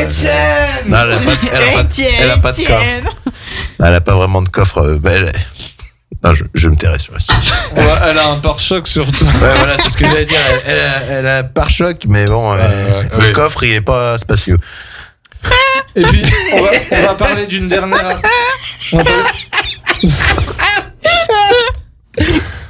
On va parler d'une dernière artiste. Et alors, j'hésite à la faire à la Pascal Pro ou à la faire avec un peu plus d'entrain. Mylène Farmer a annoncé la sortie de son nouvel album. Ce sera pour je sais plus. Je crois que c'est le 15 novembre ou le 28. Mais en fait, c'est faux ce qu'il a dit apparemment. De quoi? Il dit que des conneries en ce moment. Mais en fait. qui Pascal Pro, ouais. Parce qu'en fait, elle a juste mis des affiches où il n'y a rien marqué dessus, on la voit juste mais elle en en position recroquevillée. Non, mais apparemment c'est complètement faux. L'album s'appelle L'Emprise, en tout cas, pour terminer mes propos, et ça sortirait normalement en novembre, de ce qui paraît. Mais c'est un événement encore. Ce serait pas déconnant, elle a sorti un single en septembre. Ce serait pas déconnant, mais les fans ont apparemment dit que ça venait de réseaux, que Pascal Pro serait fié et qu'en fait ça n'a rien à voir. En gros, il a juste annoncé la date de sortie et c'était des conneries. En fait, la date de sortie serait sans doute dans ces eaux-là, mais par contre, l'emprise, ça, on n'en sait rien. Ça. Ah, le nom, d'accord. L'emprise, c'est bien le nom de l'album. Elle a commencé sa promo et d'ailleurs, tout le monde salue en disant c'est quand même The Star, c'est qu'elle te fait une promo où il n'y a rien d'écrit, il n'y a pas de date et tout le monde a compris que c'était pour son prochain album. De toute façon, c'est la nana quand même qui fait une représentation. Oublié, hein. C'est complet en 2 minutes. Et surtout, je sais pas comment elle fait toutes les affiches dans toutes les gares de France. Elle a une boîte de com. Non, on m'a toujours dit que c'était. On m'a toujours dit que c'était qui vient avec le alors, quand même, c'est que je la mette sur le plafond, ça rendra bien. Elle a fait le tour de France en bicyclette avec ses affiches. Non, mais moi, ce qui m'impressionne, c'est vraiment le côté immédiat, dans le sens tout le monde l'a mis en même temps, quoi. C'est vraiment. Ils doivent donner l'argent pour aussi. Moi, on m'a toujours dit que c'était l'équivalent de Johnny, mais au féminin. Ah, mais c'est totalement. Niveau notoriété et tout ça. Je pense, voire plus que Johnny, en Mylène Farmer. Disons qu'à l'international, Mylène Farmer marche a une plus grande renommée que Johnny Hallyday. Ah, je savais pas ça. Déjà parce qu'il y a 2-3 chansons qui sont en anglais et puis elle a chanté avec Sting aussi, entre autres, avec Sting. Elle a travaillé avec Moby. Ah oui, Moby, oui. J'aime bien Mylène Farmer, par exemple. Elle a travaillé avec Feder là sur l'album Rolling Stone. C'était quoi déjà Désobéissance. Oui, et puis elle avait travaillé avec celui qui avait fait les arrangements aussi pour Lady Gaga pour Red One, sur Bleu Noir. Voilà. Avec Oui mais non, qui d'ailleurs ça ressemble beaucoup à Bad Romance au niveau du clip et j'aime bien. C'est le même mec qui fait les arrangements. Ils sont librement inspirés, quoi. J'aimais bien en plus celle-là, Oui mais non. C'est une des plus pop actuelles qui marche de Mylène Farmer, parce qu'en fait c'est à ce moment-là qu'elle a commencé à être un peu plus moderne. Ouais, mais elle a au moins 10 ans plus. Elle n'a jamais cessé d'être moderne. Non, je pense que c'est une nana qui a su se réinventer se renouveler à chaque fois. Ça marche toujours parce qu'elle a une entité, c'est un nom, mais je trouve que par contre ça a perdu en qualité sur ces derniers en fait, on est passé un peu des chansons Je suis la catin, machin, à la grosse déprime, quoi. Oui, voilà. Non, mais c'est vrai, si, il y a eu dans le dernier album, il y a Histoire de Fest. Qui parle du journalisme, alors c'est pas non plus. Ça fait référence au journalisme. C'est quoi, du MeToo? J'avais compris ça premier degré. Non, Histoire de Fest, c'est par rapport aux critiques des journalistes. Ça critique ça, la presse à scandale. La presse à scandale, voilà, tout ça, et puis les mauvaises rumeurs et compagnie que peuvent propager certains journaux. En vrai, elle y a peut-être souffert aussi, elle. Je pense qu'elle a eu pas mal de buzz. Hein. Mais par contre, je sais pas comment elle fait, elle, parce que vraiment, on dirait que c'est un fantôme, on ne la voit jamais. Il y a jamais de photo d'elle où on la voit dehors. Parce qu'elle contrôle. Elle est déguisée, je sais pas, mais c'est vrai, il y a jamais de photo vraiment qui fuite, même dans sa vie de tous les jours. Parce qu'elle fout pas le bordel non plus. Et je pense aussi qu'elle ne doit pas vivre en France. Dans une montagne tout en haut. Oui, je pense qu'elle doit pas habiter en France. Oui. Et puis je pense que c'est des gens qui font pas de vagues, donc ça intéresse pas les people. Je me demande d'ailleurs si elle est partie. Mylène Farmer, t'es content si t'as une photo d'elle. Oui, mais si tu vois 3 fois Mylène Farmer aller faire ses courses à Carrefour, au bout d'un moment, je pense qu'il y a quelqu'un qui a fait ses courses pour Mylène Farmer. Oui, en plus, oui. Mais non, je crois qu'elle a le plaisir de naviguer dans les rayons. Je crois qu'elle a retourné vivre au Canada parce qu'à la base, elle est quand même. Elle est canadienne. Mais il y a des gens qui maîtrisent comme ça leur communication et tout ça. Et grand bien leur face. C'est clair. Parce que ça entretient le mystère et en fait, à chaque fois, les gens sont au rendez-vous. Oui. Et ce sera tout pour l'actualité musicale. On se retrouve après le double titre David Guetta and Merci, Good patron. Et suivi de C'était Mylène une superbe Farmer. chronique, patron. D'ailleurs, merci patron. C'était improvisé, avec mais à tout jamais Mylène Farmer. Ensuite, on se retrouve après. Merci à vous d'être avec nous sur radiograndlac.com, le 92.fr. 120 minutes actu, 2 heures interactives pour parler culture et actu avec Corentin et son équipe. Et de retour sur 120 minutes Actu. Merci à vous d'être avec nous sur radiograndlac.com, le 92.fm. Et en fait, c'est marrant, là, ça me fait penser à un truc, cette musique derrière, c'est que vous savez qu'on nous écoute beaucoup dans cette radio, même Énergie nous écoute parce que c'est leur musique pour les Energy Music Awards. Oh, que surprise. Qu'est-ce que c'est Ils ont original. pas eu la même idée que toi. C'est des voleurs de tapis. Tu veux engager un procès pour plagiat? Non mais attends, faut que je vous raconte une anecdote sur ça aussi une fois. J'y pense là maintenant, c'était très très drôle. Il y avait un remix de Lana Del Rey de Summertime Sadness que j'avais utilisé. Excellent d'ailleurs. I got that summertime. Oui, Même si l'original est mieux. Merci. Et en fait, ce qui s'est passé, je me rappellerai toute ma vie. C'était à l'époque où je présentais une émission qui s'appelait Ex Summertime. Du coup, j'avais pris la chanson Summertime Sadness et j'avais pris cette version-là. Donc du coup voilà, je mets ça et puis c'était une époque où j'avais pu interviewer Cindy de Secret Story, une autre personne de Secret Story. J'aurais des gens dit ce prestigieux nom-là et talentueux. Non mais voilà, non mais à l'époque c'était énorme d'avoir Oui, je Cindy sais, de Secret, je sais. Nadège, enfin des trucs comme ça, tu vois. Et puis du coup Non mais Nadège de Secret Story, Pourquoi merde. Afina Turner, tu ne l'as pas eu? Attends, arrête, elle m'a écrit sur Instagram, hein, je lui ai demandé pour l'avoir à la fin de la saison 4 l'année dernière et après elle a arrêté de me répondre au bout d'un moment. Ah mais au début elle était Ouais, au intéressée. début elle me répondait et tout. Ah, Oui, merde, non, mais genre- j'ai les messages Ah avec bah, Afina Turner. Genre elle nous aurait chanté Étienne. Et pour finir cette anecdote, c'est que du coup, donc j'avais fait ça et tout, puis c'était une période où Secret Story existait. Du coup, il y avait les primes le soir parce que c'était l'été, mon émission. Et un vendredi soir que je regarde le prime et tout, c'était la finale. Et puis il y a les finalistes qui arrivaient sur scène et là j'entends I got that summertime too. Et en fait, je me suis dit mais qu'est-ce qu'ils font? Ils ont mis la chanson de mon jingle. Tu sais, j'ai eu un bug comme ça et puis je commence à prendre mon portable. Et je dis non, mais en fait, non, c'est juste qu'ils ont pris le même jeu. Oui. Tout ça pour ça. J'ai cette Le chanson mec qui dans la se sent voiture. hyper important, tu vois, genre. J'ai cette chanson dans la voiture depuis qu'elle est sortie. Je pense pas d'avoir écouté ton émission de radio. Je suis navré. Ah bah écoute. Surtout s'il y avait Cindy ou Nadège de Secret Story. Je ne savais pas qui est Nadège. J'avais eu Jenny Ferraillage de Superbus. Cindy, c'est celle Ma qui se femme. baladait toujours à Ah poil. oui, ça oui. Hein? Cindy, Oui, c'était oui, avec oui, le oui. lait d'anès et Ouais. compagnie. Ouais. Voilà, Ah c'était- ouais, Ah oui, c'est avec sa crème hydratante là. ouais, t'as toujours l'effet salaire. Elle, ouais. Ouais. Non, en tout cas, voilà, super anecdote. Et puis c'est sur ça qu'on va enchaîner sur Allez, lecture. c'est parti. Du coup, cette semaine, bon, j'ai pas eu le temps de lire de livre, enfin, j'ai pas eu le temps de finir mon livre, donc je vous voilà. en parlerai dans 2 semaines. Et donc, je vais parler de la sortie de Blanc de Sylvain Tesson. Donc, c'est le récit donc de son histoire au cœur des Alpes. Donc, il a traversé à ski depuis Menton. Donc, il est passé par l'Italie et donc aussi par la Suisse. Donc le résumé c'est avec mon ami le guide de haute montagne Daniel Dulac, je suis parti de Menton au bord de la Méditerranée pour traverser les Alpes à ski jusqu'en Trieste, en passant par l'Italie, la Suisse, l'Autriche et la Slovénie de Est-ce que vous- 2018 Attends, à je te coupe, 2021. Léa. Je te coupe, Léa. Qu'est-ce qui se passe? C'est le nom là qui vous a déconnecté ou quoi? J'ai rien dit. Si, j'ai senti qu'il y avait un truc. Enchaîne. Si, je vois, il a un rictus Oui, je l'ai- depuis je tout l'ai à l'heure. calme. Franchement, je te fais sortir de la pièce si tu continues à me déconcentrer. C'était le Regarde Tesson qui pas. t'a fait rire. Mais non, Sylvain Tesson, je le connais. Mais Tesson, en fait, c'est marrant parce que en patois, c'est le blaireau, c'est pour ça.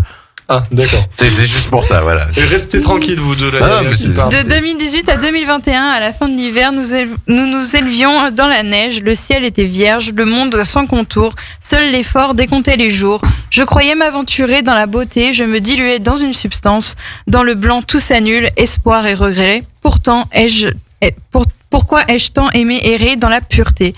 Donc il a eu un très bon accueil de la critique puisque l'écrivain n'hésite pas à cribler son ouvrage de culture avec énormément de citations d'artistes et il fait aussi une analyse religieuse de l'alpinisme en lui-même en comparant notamment la neige à Dieu et décrit la vie d'un alpiniste, de la vue d'un alpinisme. Donc ce livre est et... Faut pas me passer des petits mots, punaise, mais C'était gentil. Qu'est-ce qui a marqué sur mais le petit dis-le mot? moi après. Ce livre est donc disponible aux éditions Gallimard. Ensuite, on a Emmanuel Bayamak Tam, donc qui est lauréate du prix Landerneau des lecteurs 2022. Donc pour son livre La 13e heure. Donc le résumé c'est Farah, adolescente, a toujours connu l'église de la 13e heure pour une bonne raison, que Lenny, son père, en est le fondateur. Elle vit en communauté dans cette église millénariste, un peu spéciale, féministe, queer, animaliste.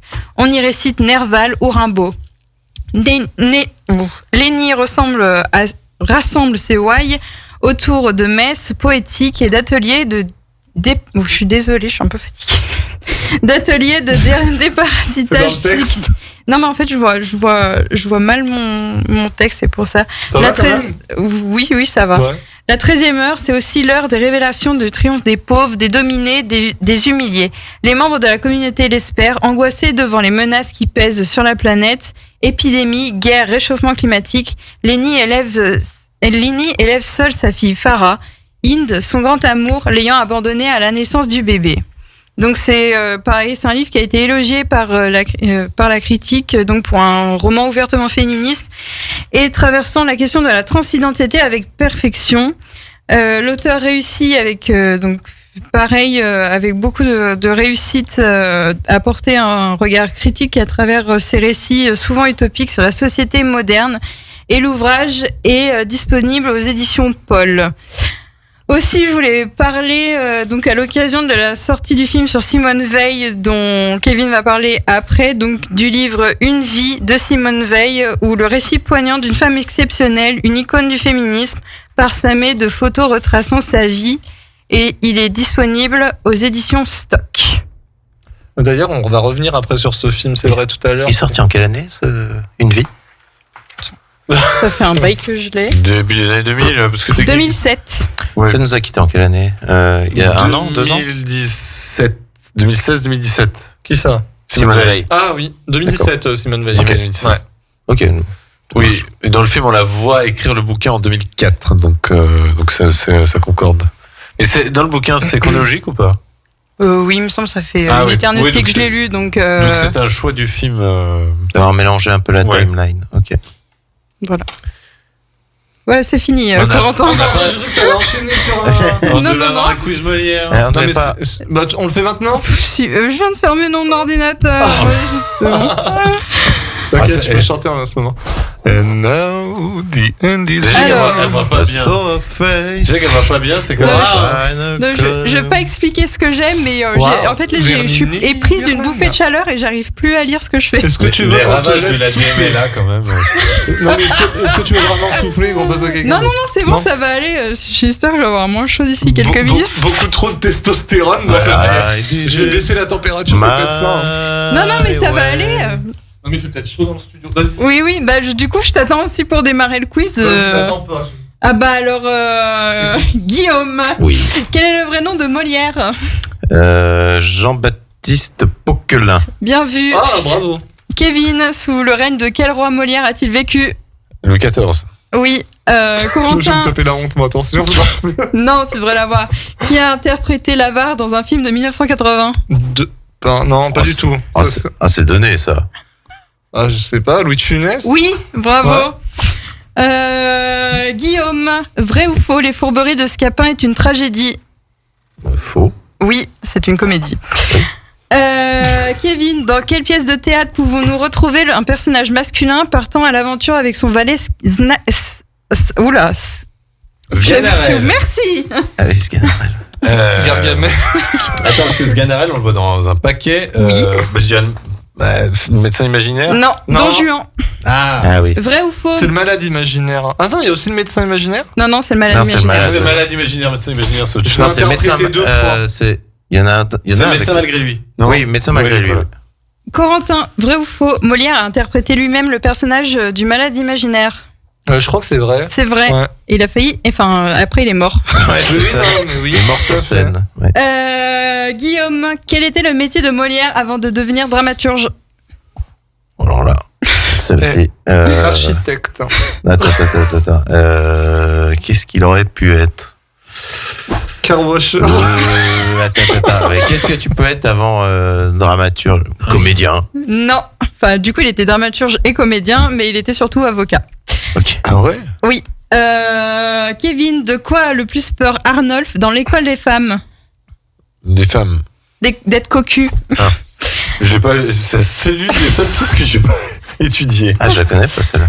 Corentin, Vas-y. dans quelle pièce, de quelle pièce Harpagon est-il le protagoniste? Putain, moi, justement, j'aurais dit une maladie imaginaire, mais non. Non, c'est l'avare. Ah, c'est là-bas. Ah oui. Mon argent. Et Guillaume, Oui. comment se nomme la troupe de Molière? Les baladins. Sa troupe de théâtre? Oui. Le splendide. Attends. La bande à Fifi. Non, aucune idée. L'illustre théâtre. Je savais pas. Et Kevin, dernière question. Quelle pièce fut interdite par l'Église?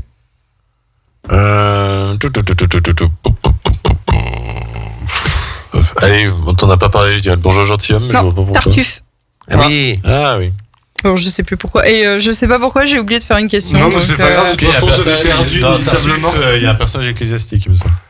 Voilà, c'était le petit quiz Molière. Il était niveau. C'était marqué CM1, CM2. Hein. Voilà. Oui, mais voilà, on a 2-3 trucs. Oui, bah, je l'avais. Deux bonnes réponses. Ça fait longtemps qu'on n'a plus osé plus. Hein. Et je vous conseille le film des années 80 qui est de 3 heures sur Molière, qui est assez complet. Depardieu, il a fait quoi déjà comme pièce de Molière? Il en a fait une. Une réadaptation de Molière. Oui, il a dû faire Don Juan, lui. Don Juan et Tartuffe. Tu veux dire au théâtre ou au cinéma? Au cinéma. Ah, c'était pas Molière, je crois. Hein. Si, je crois. Bah, il a fait Cyrano, mais c'était pas. Ah putain, moi je confonds. Cyrano, c'est qui? Cyrano, c'est. Ah, purée. C'est Bergerac. Rostand. C'est Rostand. Ah oui, Edmond Rostand, oui. Ok, d'accord. Bon, bah merci. Faites bien de me le dire. Excellent, Cyrano. Et bah parfait. Et bah merci Léa. Mais de rien. Pour ces petites Non, chroniques. non sans mal. On se retrouve dans quelques instants pour continuer votre émission avec Guillaume qui va nous parler un petit peu de tout ce qui s'est passé il y a des années en arrière à cette même date. C'est le Un jour une histoire, c'est tout de suite après Kate Bush et Running Up That Hill. Et voilà, tout de suite, merci à vous d'être avec nous sur radiograndlac.com, le 92.fm. 120 minutes actu, 2 heures interactives pour parler culture et actu avec Corentin et son équipe. Et de retour sur 120 minutes Actu. Merci à vous d'être avec nous sur radiograndlac.com, le 92.fm. Quelle joie de vous retrouver tous autour de la table, que ce soit Guillaume, Kevin ou encore Léa. Oui. Merci à vous d'être là ce trop soir et d'honneur. on embrasse Alicia qui reviendra prochainement nous voir. Et oui. Elle est retournée sur le pédalo du coup? Ouais, il a encore Il y coulé. a une rechute, elle a fait une Jacques Mayol, elle a eu besoin de revoir les fonds pour Il paraît avoir qu'elle est en revenir. jet ski maintenant. Elle a augmenté en gamme. Elle aime beaucoup trop la mer. On va parler un peu d'un jour une histoire avec Guillaume, c'est l'heure de sa chronique, vous l'attendez tous, c'est parti. Faudrait Alors, mettre la musique de nous l'émission avons- d'ailleurs. La journée mondiale des 10. Ah, des dyslexiques, des dysorthographiques et tout. Voilà, donc des 10, donc c'est la journée pas de ma 10 sœur. le chiffre, mais des YS.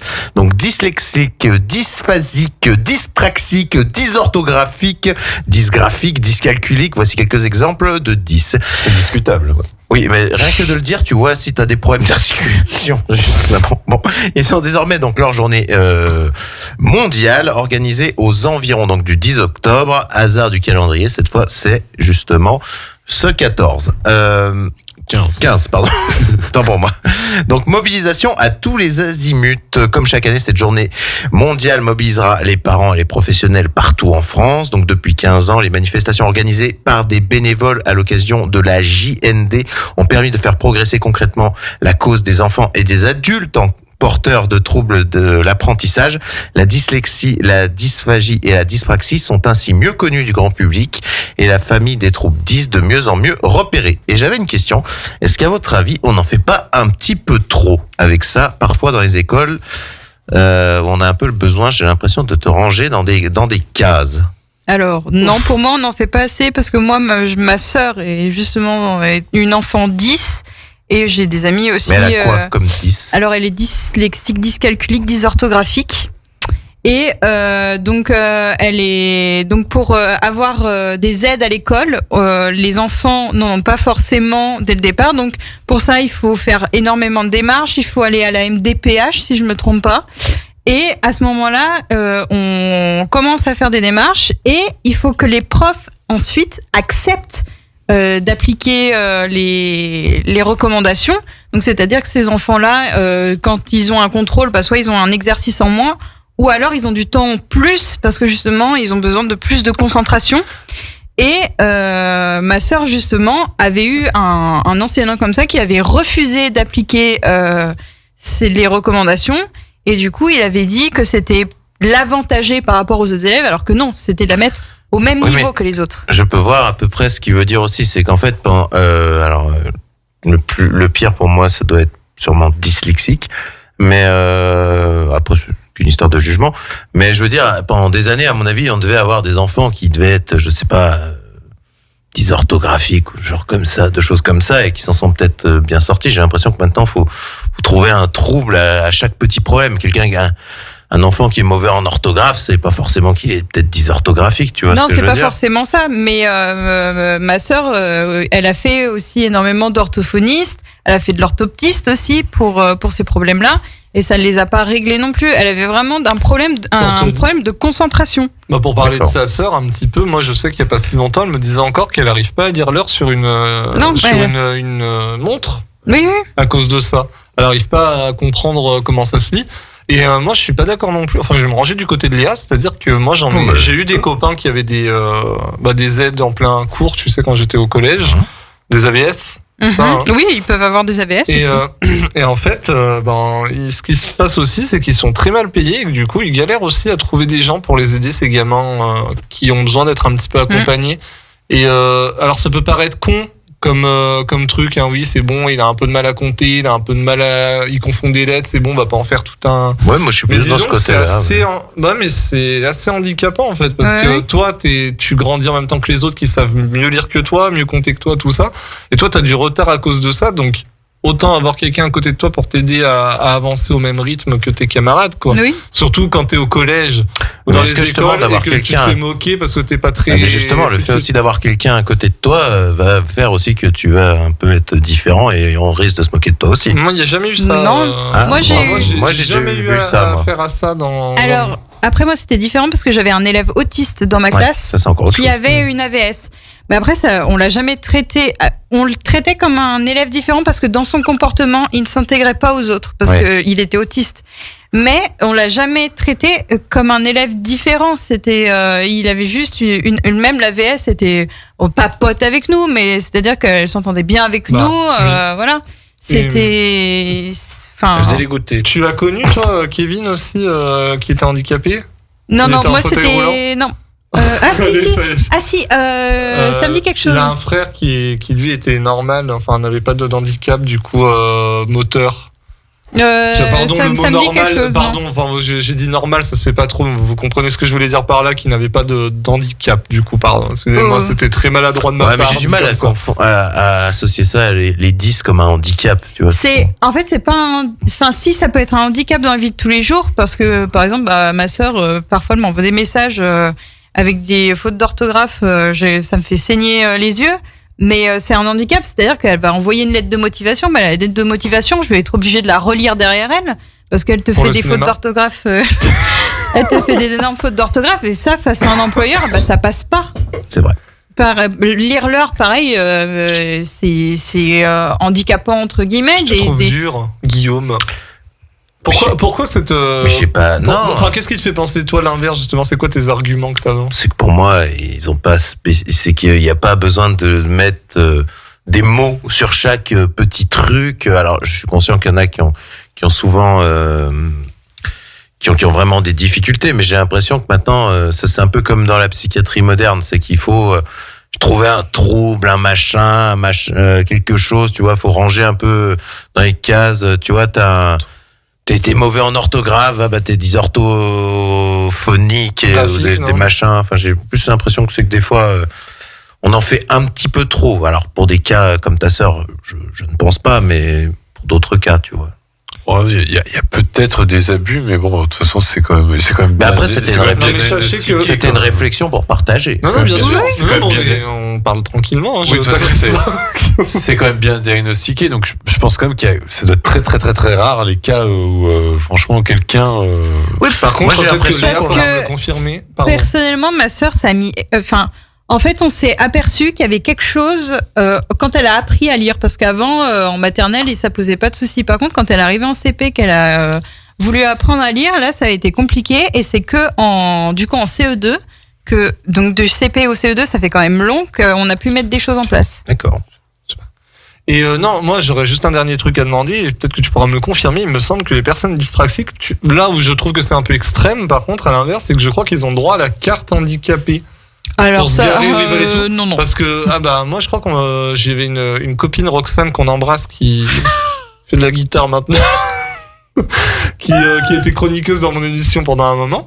Et en fait, elle avait des problèmes de dysorthographie ou je sais pas quoi, et elle m'expliquait que suite à ça, elle pouvait faire la demande d'une carte handicap. Non, Après, non. faut voir s'il l'accepte ou pas.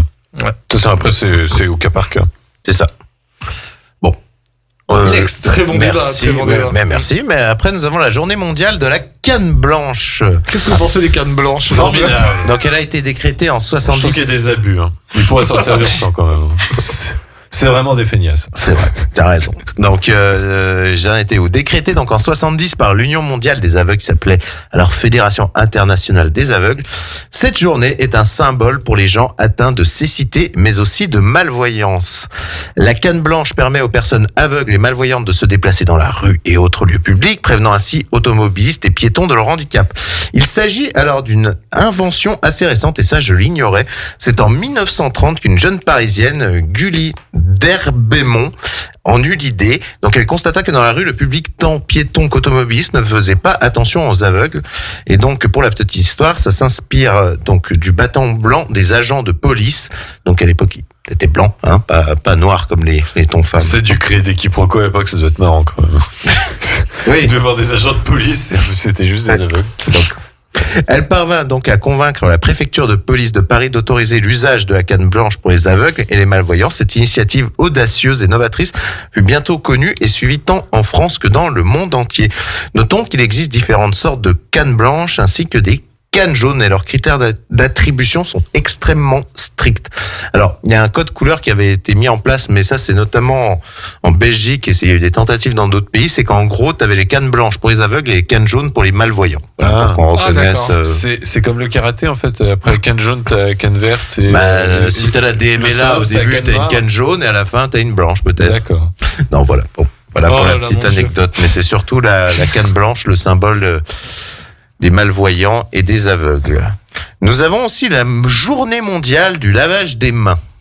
Ça n'a jamais été aussi vrai donc depuis la pandémie de la. Mais normalement c'est la Covid, hein, je crois. Ce n'est pas le Covid. c'est la Covid-19. Oui, mais le monde entier préfère dire le parce que c'est comme. Mais je crois bien que. Comme je sais plus comment ça s'appelle.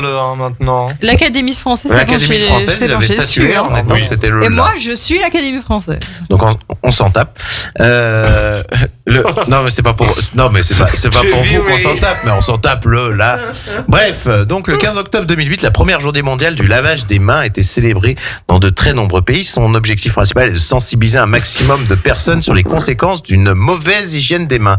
Vous avez jamais passé Ils vous ont jamais fait le lavage des mains, genre à la solution hydroalcoolique, et après vous passez dans une boîte avec une lumière noire pour voir comment tu te nettoies les mains? Non. Bon, c'est peut-être spécifique. Non, mais après, il aux faut bien hôpitaux. passer entre les doigts, les Voilà, c'est ça. ongles, tout ça. Et donc, en fait, il y avait eu des campagnes, des fois dans les hôpitaux ou dans les lieux publics, et ils te font passer, et après, tu vérifies les endroits que tu as Non, mal mais lavé. je me souviens c'était l'émission sur la 5 avec Marina Kairdankos au moment du Covid où justement elle s'était laver énergie douce, Kevin. Laver les mains avec une peinture bleue. Oui. Et en fait, ça permettait de voir ensuite avec juste les gestes qu'on fait d'habitude à quels endroits Oui, en fait tu n'as pas touché. Mais c'est le même principe. Voilà. C'est le même Mais principe. ça, Et c'est toi qui me demande d'accélérer le rythme de l'émission pour intervenir comme non, mais ça. c'est très intéressant. Et je pense que cette vidéo peut être retrouvable sur internet si les gens ne savent pas se laver les mains. Ok. Parce que je suis sûr qu'il y a un paquet de gens qui ne savent pas se laver les mains. À savoir que l'UNICEF est très impliqué dans l'organisation de cet événement, donc et la cible principale de cette journée est constituée donc par les enfants et notamment dans les écoles. Donc un lavage de mains régulier au savon, le taux de mortalité, non, je dis des bêtises, c'est morbidité. Ah oui, plutôt, oui. Oui, parce que Beaucoup sont morts en se laver les mains. oui, de morbidité donc infantile liée à des maladies diarrhéiques peut être réduit de moitié. Donc 5000 décès chaque année quand même. Donc et en plus ce sont les pays en voie de développement qui sont le plus concernés au premier chef de cette campagne. Donc 5000 enfants de moins de 5 ans décèdent chaque année, comme je l'ai dit, des suites d'une maladie diarrhéique due à l'utilisation d'eau contaminée, alors que le entre guillemets remède est connu et simple et permet de mettre en œuvre donc se laver les mains après avoir été aux toilettes ou juste avant de manger. Le lavage des mains au savon est le moyen le plus efficace et le moins coûteux de prévenir les maladies diarrhéiques et les pneumonies. Donc de très nombreux portails et sites internet font la promotion de cet événement. Vous pouvez retrouver ça notamment sur globalhandwashingday.org. Voilà, qu'en penses-tu mon cher Kevin? Bah là, il pense plus, hein. On peut passer à la prochaine journée nationale, je pense. Pourquoi? Rien du tout. Ça t'a fait beaucoup rire. Non, mais pas du Je tout. pense que c'est le mot diarrhéique qui l'a fait beaucoup rire. Non, mais c'est un fléau. La chiasse, oui. Non, mais c'est triste. Voilà. Tu t'aurais préféré que je dise ça? Non, mais. La dysenterie. Passons à un autre sujet. Bref, c'est la journée mondiale des toxicomanes après. Formidable. Un petit coucou à mon ex. Donc la toxicomanie constitue l'un des... j'ai gardé le meilleur pour la fin, tu verras après. Oh, merde. Donc la toxicomanie constitue l'un des plus grands maux qui rongent la société moderne et particulièrement celle qui traverse des crises économiques, sociales, politiques ou d'identité. Évoquer la toxicomanie, c'est souvent faire référence à des drogues telles que le hashish, l'héroïne ou la cocaïne, ce qui constitue malgré tout une vision assez restrictive du phénomène général de toxicomanie tel que l'a défini l'Organisation mondiale de la santé. C'est strictement interdit, on rappelle, à la consommation. Oui, bien sûr. Cela concerne donc une population en manque de repères notamment. Donc la frange de la population la plus exposée à ce fléau est constituée donc par les adolescents justement en manque de repères. À cet âge-là de la vie, l'expérience de la drogue peut répondre à un besoin de risque, de provocation ou de transgression pour des sujets évoluant dans les terrains propices tels que les familles déséquilibrées ou les sociétés en crise. Et il y a un gros débat depuis quelques années par rapport aux salles de shoot, notamment qu'il y en a une à Paris. Donc, à la base, ils avaient ouvert les salles de shoot pour que les gens puissent se droguer en fait en sécurité dans un lieu propre, avec du matériel stérile pour éviter de se passer les seringues et de se transmettre les maladies du genre hépatite, sida, enfin tutti quanti. Qu'est-ce que vous en pensez justement? La question mérite d'être posée, mais en fait, elle est sujette à débat pour ce genre de choses. Parce qu'il y en a qui disent que les salles de shoot seraient en fait parfois des lieux où les gens pourraient en plus se vendre de la drogue gratuitement et qu'on n'inciterait pas les gens à se guérir plutôt. Ça a déjà été évoqué dans une précédente émission. C'était Ingrid qui avait fait ce débat. C'était il y a un moment. C'était un moment. Moi, j'étais à la grande surprise, à l'inverse de quasiment tout le monde, je crois, j'étais plutôt pour. Justement, ça évite tous ces petits problèmes-là. Enfin, ces petits problèmes-là. Ça évite en fait le côté manque d'hygiène de la chose, le côté risque de se choper une maladie. Ça ne crée pas plus de gens dépendants. Et en fait, ça permet juste de sécuriser les gens qui le sont dans leur consommation. Donc et puis en plus de ça, non, parce qu'en plus de ça, et on en a déjà parlé la dernière fois, c'est que dans ces salles de shoot, il y a des accompagnants qui, je pense qu'il y a des gens qui font de la prévention et des choses comme ça. Qui font de la prévention et qui justement, voilà. Mais par contre, contre, c'est encadré, c'est toujours mieux que jamais j'irai travailler là-bas, moi. Non, mais c'est toujours mieux que dans un squat ou ce genre de choses. Tout à fait. Donc une petite dernière ou pas? Allez, go. Donc c'est la journée, c'est très joyeux, hein. C'est la journée mondiale de la sensibilisation au deuil périnatal. Donc le deuil périnatal. Alors là, faut m'expliquer, là, je l'ai pas. Et les enfants qui meurent au moment de l'accouchement. Alors c'est soit au moment de l'accouchement ou avant. Donc le deuil périnatal constitue pour les parents qui en sont victimes un traumatisme important, encore assez peu pris en compte par les pouvoirs publics et les personnels de santé. Donc cette journée mondiale de sensibilisation au deuil périnatal permet de lancer une réflexion sur le cas très particulier des nourrissons morts juste avant, justement, comme je te disais, avant le moment de l'accouchement ou immédiatement après leur naissance et soutenir les parents ayant perdu leur enfant. Donc, en fait, tous ces gens qui ont vécu ces événements avaient un besoin un peu de reconnaissance et il y a eu une avancée significative dans les démarches administratives qui permet en fait désormais aux parents concernés de déclarer leur enfant et de lui donner un nom. Ce qui peut être un peu sujet à controverse sur ce genre de choses. Enfin, je pense qu'il faut avoir vécu l'événement pour le savoir, mais paraît-il que ça aide certains parents à passer outre, que ça leur permet d'avancer, pardon, pour pas dire de bêtises, de donner un nom et de pouvoir faire une sépulture, ce genre de choses. Donc, pour montrer son soutien aux parents ou pour montrer qu'on a perdu son nourrisson, un symbole a été créé, c'est le ruban rose et bleu. On le retrouve fréquemment sur les réseaux sociaux, mais aussi de manière moins virtuelle à l'occasion de certaines manifestations. C'est comme le nœud, en fait, pour le sida, sauf que... Les roses et bleus. Alors, une dernière info, en fait, il y a un site canadien qui a été créé, qui s'appelle nos petits anges au paradis.com et qui permet, en fait, c'est assez troublant, je suis allé voir, en fait, les parents qui ont vécu ça mettent un petit message, en fait, à leurs enfants décédés prématurément. D'accord. Voilà. Merci Guillaume. Mais de rien. C'est tout? Ah non, sur les journées mondiales, oui, mais après j'avais encore des événements historiques marquants. À toi de me dire. Est-ce que je laisse pas un peu la parole à Kevin pour l'actu cinéma? Si, laisse-lui la parole. Ouais, on se retrouve dans 3 minutes, le temps de s'écouter Wallows, ok, puis on revient pour la suite de votre émission, à tout de suite. 120 minutes actu, 2 heures interactives pour parler culture et actu avec Corentin et son équipe. Et de retour sur 120 minutes actu pour la suite de votre émission, on enchaîne directement avec l'actu ciné avec Kevin autour de la table. C'est parti. Et oui, vu qu'on était absent la semaine dernière, on va parler très rapidement des sorties donc c'était la semaine du 5 octobre, à commencer avec Novembre de Cédric Jiménez avec Jean Dujardin, Sandrine Kiberlin et Anaïs Demoustier, qui est un thriller éprouvant à la tension implacable, magnifié par une mise en scène qui parvient à nous faire ressentir la fatigue des membres de la brigade antiterroriste, proche du craquage pendant tout le film, le tout porté par un bon casting, Jean Dujardin et Anne Demoustier en tête. C'est un thriller très humain, j'ai beaucoup apprécié ce film et Guillaume approuve.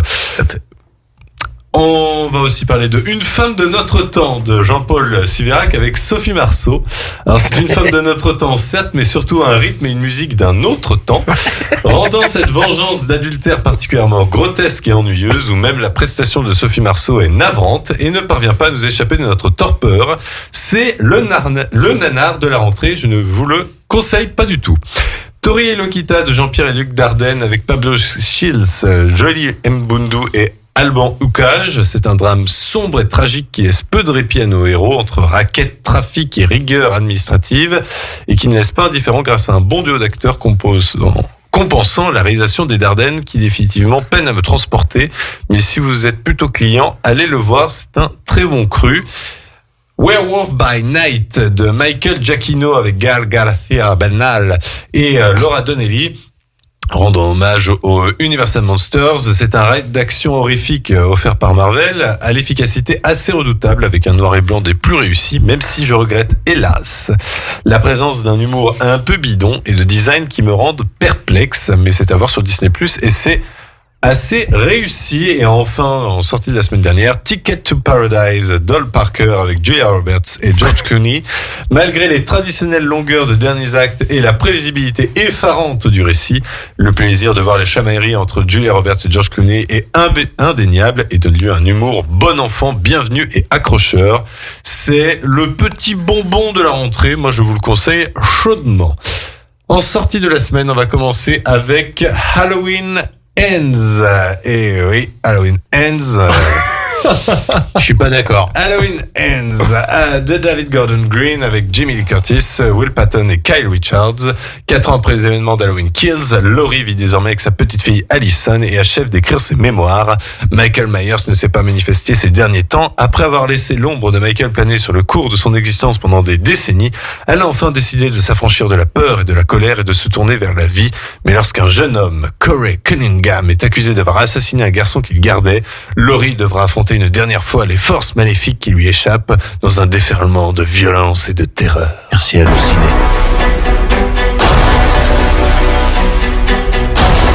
J'étais sûr de l'avoir vu. Il m'observait.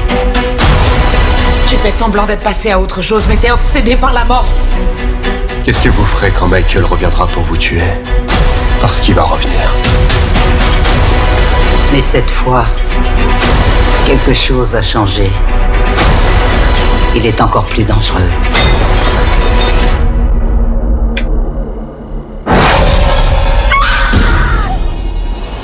Il était temps que cela se termine. Après un Halloween Kills plus drôle qu'effrayant, on pouvait craindre de l'arrivée de cette conclusion. Résultat, il y a à boire et à manger. Certes, le film décontenance le spectateur et ose lui proposer quelque chose de différent et d'inédit dans la saga, afin de démontrer que le mal trouve toujours un chemin et qu'il ne fait que changer de forme.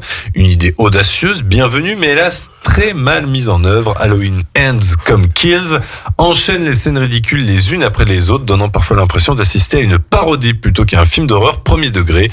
Tous les personnages, même Laurie Strode, sont atteints d'une débilité profonde, accentuée par des dialogues bas de plafond et des acteurs soit en roue libre, soit en mode veille. Sérieusement, Jamie Lee Curtis fait le minimum syndical, même s'il nous fait la joie de nous offrir quand même une émotion à 15 minutes et 25 secondes, précisément du métrage. Reste qu'après une interminable introduction ridicule, car ce film est très ennuyeux, la conclusion se réveille enfin 20 minutes avant son achèvement, délivrant un torrent de violence efficace et divertissant, aboutissant à un affrontement final particulièrement mal filmé et à la photographie dégueulasse, mais tout de même satisfaisant tant ces deux êtres ne cherchent plus que la destruction et la souffrance de l'autre par tous les moyens. Bref, Halloween Ends, c'est bancal, et cela nous confirme que ce dernier aurait dû être fusionné avec Kills, histoire de proposer un récit mieux tenu et une conclusion plus digne de son nom. Un contre-avis rapidement. Rapidement. Moi, je trouve que t'as dit des conneries. Mais non, parce qu'en fait, là où je suis d'accord aussi, c'est que l'idée, il y a une très bonne idée et que pour le coup, en fait, j'ai trouvé très bien traité. Je trouve que la photographie et la réalisation, en fait, c'est exactement la même que les 2 épisodes précédents, que je trouve plutôt bien. Je pense surtout qu'en fait, c'est les fans un peu hardcore qui verront peut-être une trahison. Mais honnêtement, le film, alors je suis d'accord. Moi, je suis plus à dire que c'est les personnages secondaires qui sont complètement débiles, alors que les personnages principaux, ça va. Mais je trouve que le film, en fait, se prend pas pour ce qui n'est pas, en fait. Il nous propose un divertissement horrifique, bon, à demi horrifique, on est bien d'accord, mais assez efficace. Ça dure 1h40, 1h50, je crois. 1h51. Voilà, ça n'a pas énormément de prétention. Je trouve que la conclusion de l'histoire de Laurie et de Michael est plutôt satisfaisante. Donc moi, je recommande, pas chaudement, mais bon, si vous voulez passer un bon moment. Alors sur la photographie, je précise, c'est juste pour moi pour la scène de combat de fin que je trouve qu'elle est ratée. Non, on voit pas grand-chose. Hein. Ah, c'est bon. Certainement pour les cascades, peut-être pour. Moi, j'ai trouvé que ça allait. Ça doit pas être Jimmy Lee Curtis qui se jette contre le mur. Mamie. Voilà. Simone. Oui. On va passer en voiture, Simone. Simone, le voyage du siècle d'Olivier Dahan avec Elsa Zilberstein, Rebecca Marder et Olivier Gourmet. Le destin de Simone Veil, son enfance, ses combats politiques, ses tragédies, le portrait épique et intime d'une femme au parcours hors du commun qui a bousculé son époque en défendant un message humaniste, toujours d'une brûlante actualité. Tu fais quoi? Je crée le brouillon de ma vie. Je veux devenir avocat. Avocat n'est pas un métier pour une femme qui se respecte. Votre travail, Madame Veil. La vocation. Ce n'est pas un travail, c'est une vocation. Mais je ne joue pas à faire semblant, moi. Je préfère être dans l'inconfort que dans le mensonge. Simone, le voyage du siècle, le 12 octobre au cinéma. Eh ben merci la petite voix. Comme dit dans le film, ceci est un brouillon de la vie de Simone Veil, certes désorganisée, commençant par la loi pour l'avortement et se terminant sur la vie dans les camps de concentration. Mais ce montage qui peut être un peu déboussolant n'est jamais sans pertinence, puisqu'on se rend compte qu'une seule chose a guidé le parcours et la vie de Simone Veil, c'est ce combat contre l'injustice, que ce soit pendant la guerre, pour l'avortement ou pour la lutte contre le sida. Cela est parfaitement retranscrit par une réalisation efficace d'Olivier Dahan, allant dans la caricature pour montrer ses opposants pour la loi, ou dans le drame le plus sombre et réaliste lorsqu'il s'agit de dépeindre la vie dans les camps à travers des scènes d'une force rare, mais aussi d'une dureté à réserver aux personnes averties. Le tout servi par un casting féminin divin. Elsa Zilberstein et Rebecca Marder parviennent à nous faire oublier leur jeu pour ne laisser vivre à l'écran que Simone Veil, même si certaines prothèses, en particulier sur la fin, paraissent un peu grossières et laissent supposer que caster une troisième actrice pour incarner Simone Veil à son crépuscule aurait peut-être été plus judicieux. C'est donc un excellent biopic que je vous conseille chaudement et qui rend hommage à l'une des plus grandes femmes du siècle passé.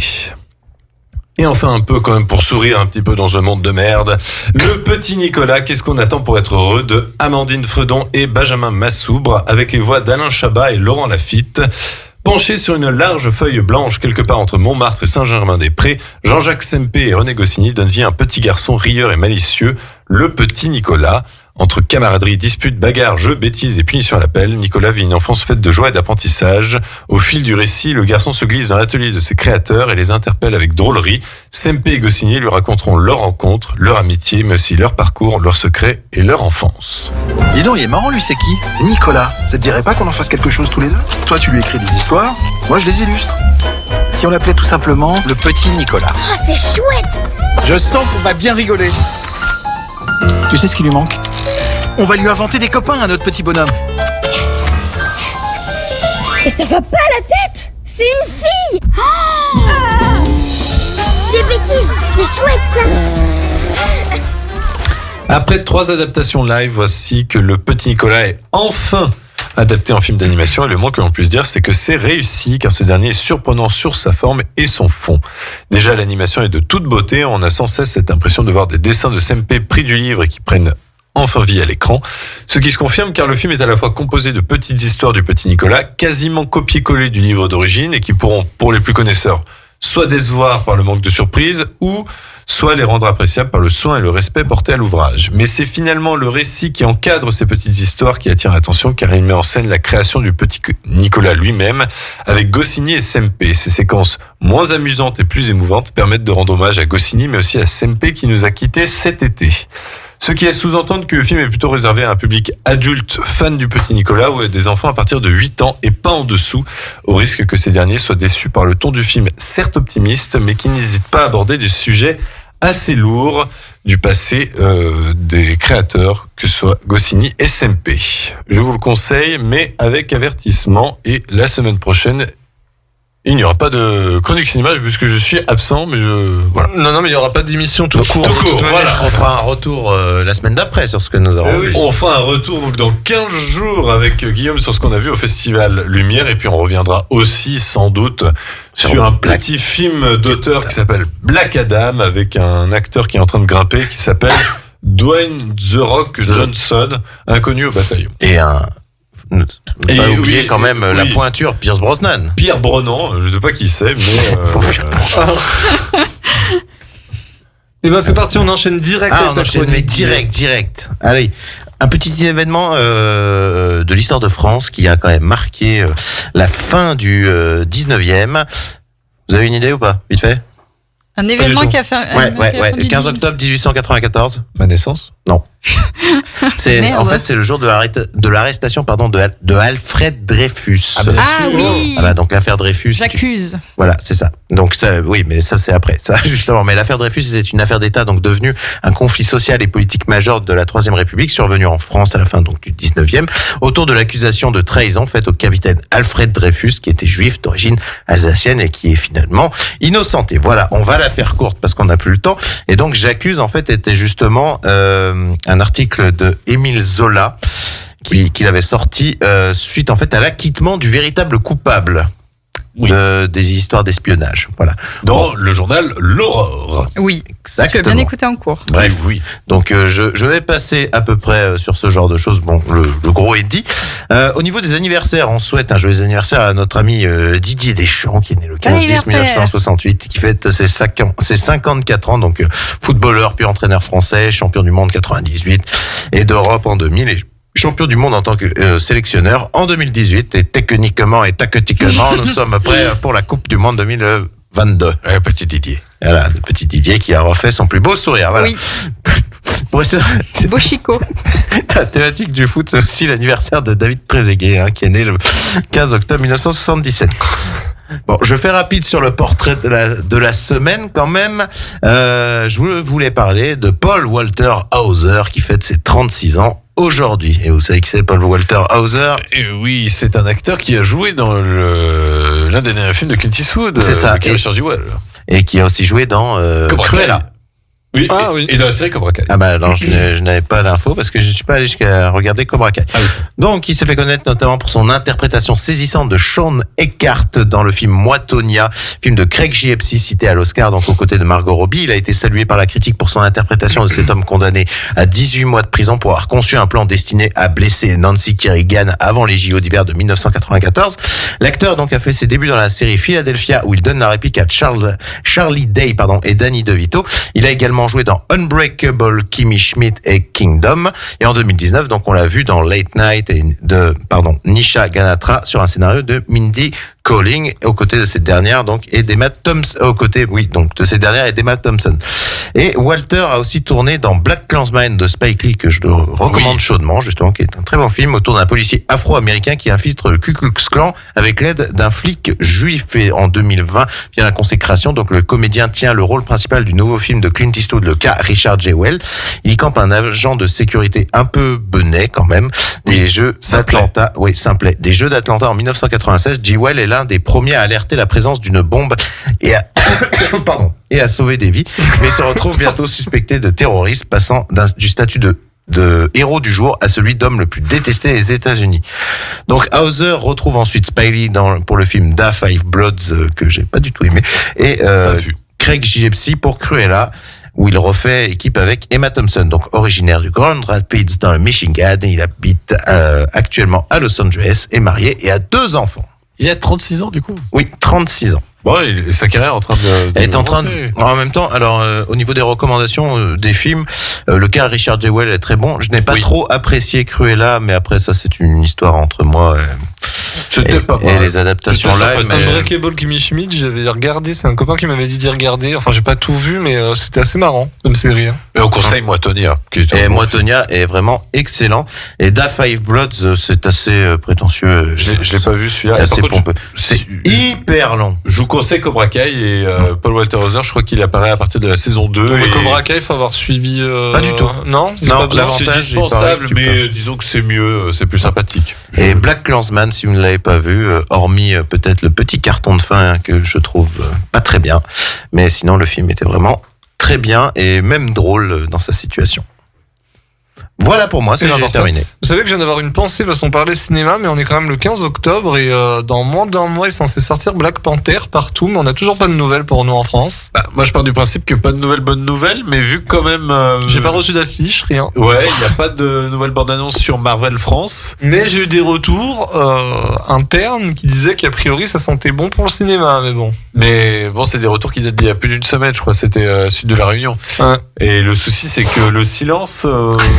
ça m'inquiète un peu. Honnêtement, ça fera les pieds aux gens, justement, qui se plaignent toujours de la qualité du MCU. Et ben, s'ils l'ont pas au cinéma, ils le regarderont sur Disney, ça leur fera les pieds. Bah, très bien. C'est sur cette conclusion qu'on va se laisser ce soir. Donc la semaine prochaine, pas d'émission. On se retrouve le combien d'octobre? Le 29 Oui, le 29 octobre. Oui. 29. Le 29 octobre pour une émission de 101 minutes actu. Et après, bien sûr, tout reviendra à la normale. C'est vrai qu'on a fait quelques coupures ces derniers temps. Mais bon, c'est pour la bonne cause. C'est pour la santé de votre animateur et pour le bonheur de vos chroniqueurs. Oui. Qui partent là, du coup, direction Lyon. Et oui, on part en envoyés spéciaux quand même. Alors, nous avons un charmant hôtel. Alors, un charmant hôtel. Léa va pouvoir 4 étoiles. Ah ouais, moi ça va être Rapta tout le week-end. Rapta, ouais. Rapta Stenda. Puis moi, Avec je fêtais Halloween en retard. l'Enfoiré. Venez déguiser le 29 octobre. Ah oui. C'est Halloween. Ah oui, oui, oui. Alors, ça va être difficile, mais... Non, mais un déguisement simple, hein, vous faites pas chier. Hein. Voilà. On est Oui, à la parce que radio. mesdames et messieurs, vous savez qu'on viendra déguiser. Enfin, en tout cas, on vous le dira. Mais vu que vous ne pourrez pas vérifier si c'est le cas, ça marche. On essaye de se déguiser. Là. Moi je le saurais. Léa ramènera du make-up. Bien sûr. Parce que je crois que je travaille le jour. On vous souhaite à tous une bonne soirée. Faites attention à vous sur la route. Et puis dans 2 semaines. Ciao, ciao. Au revoir.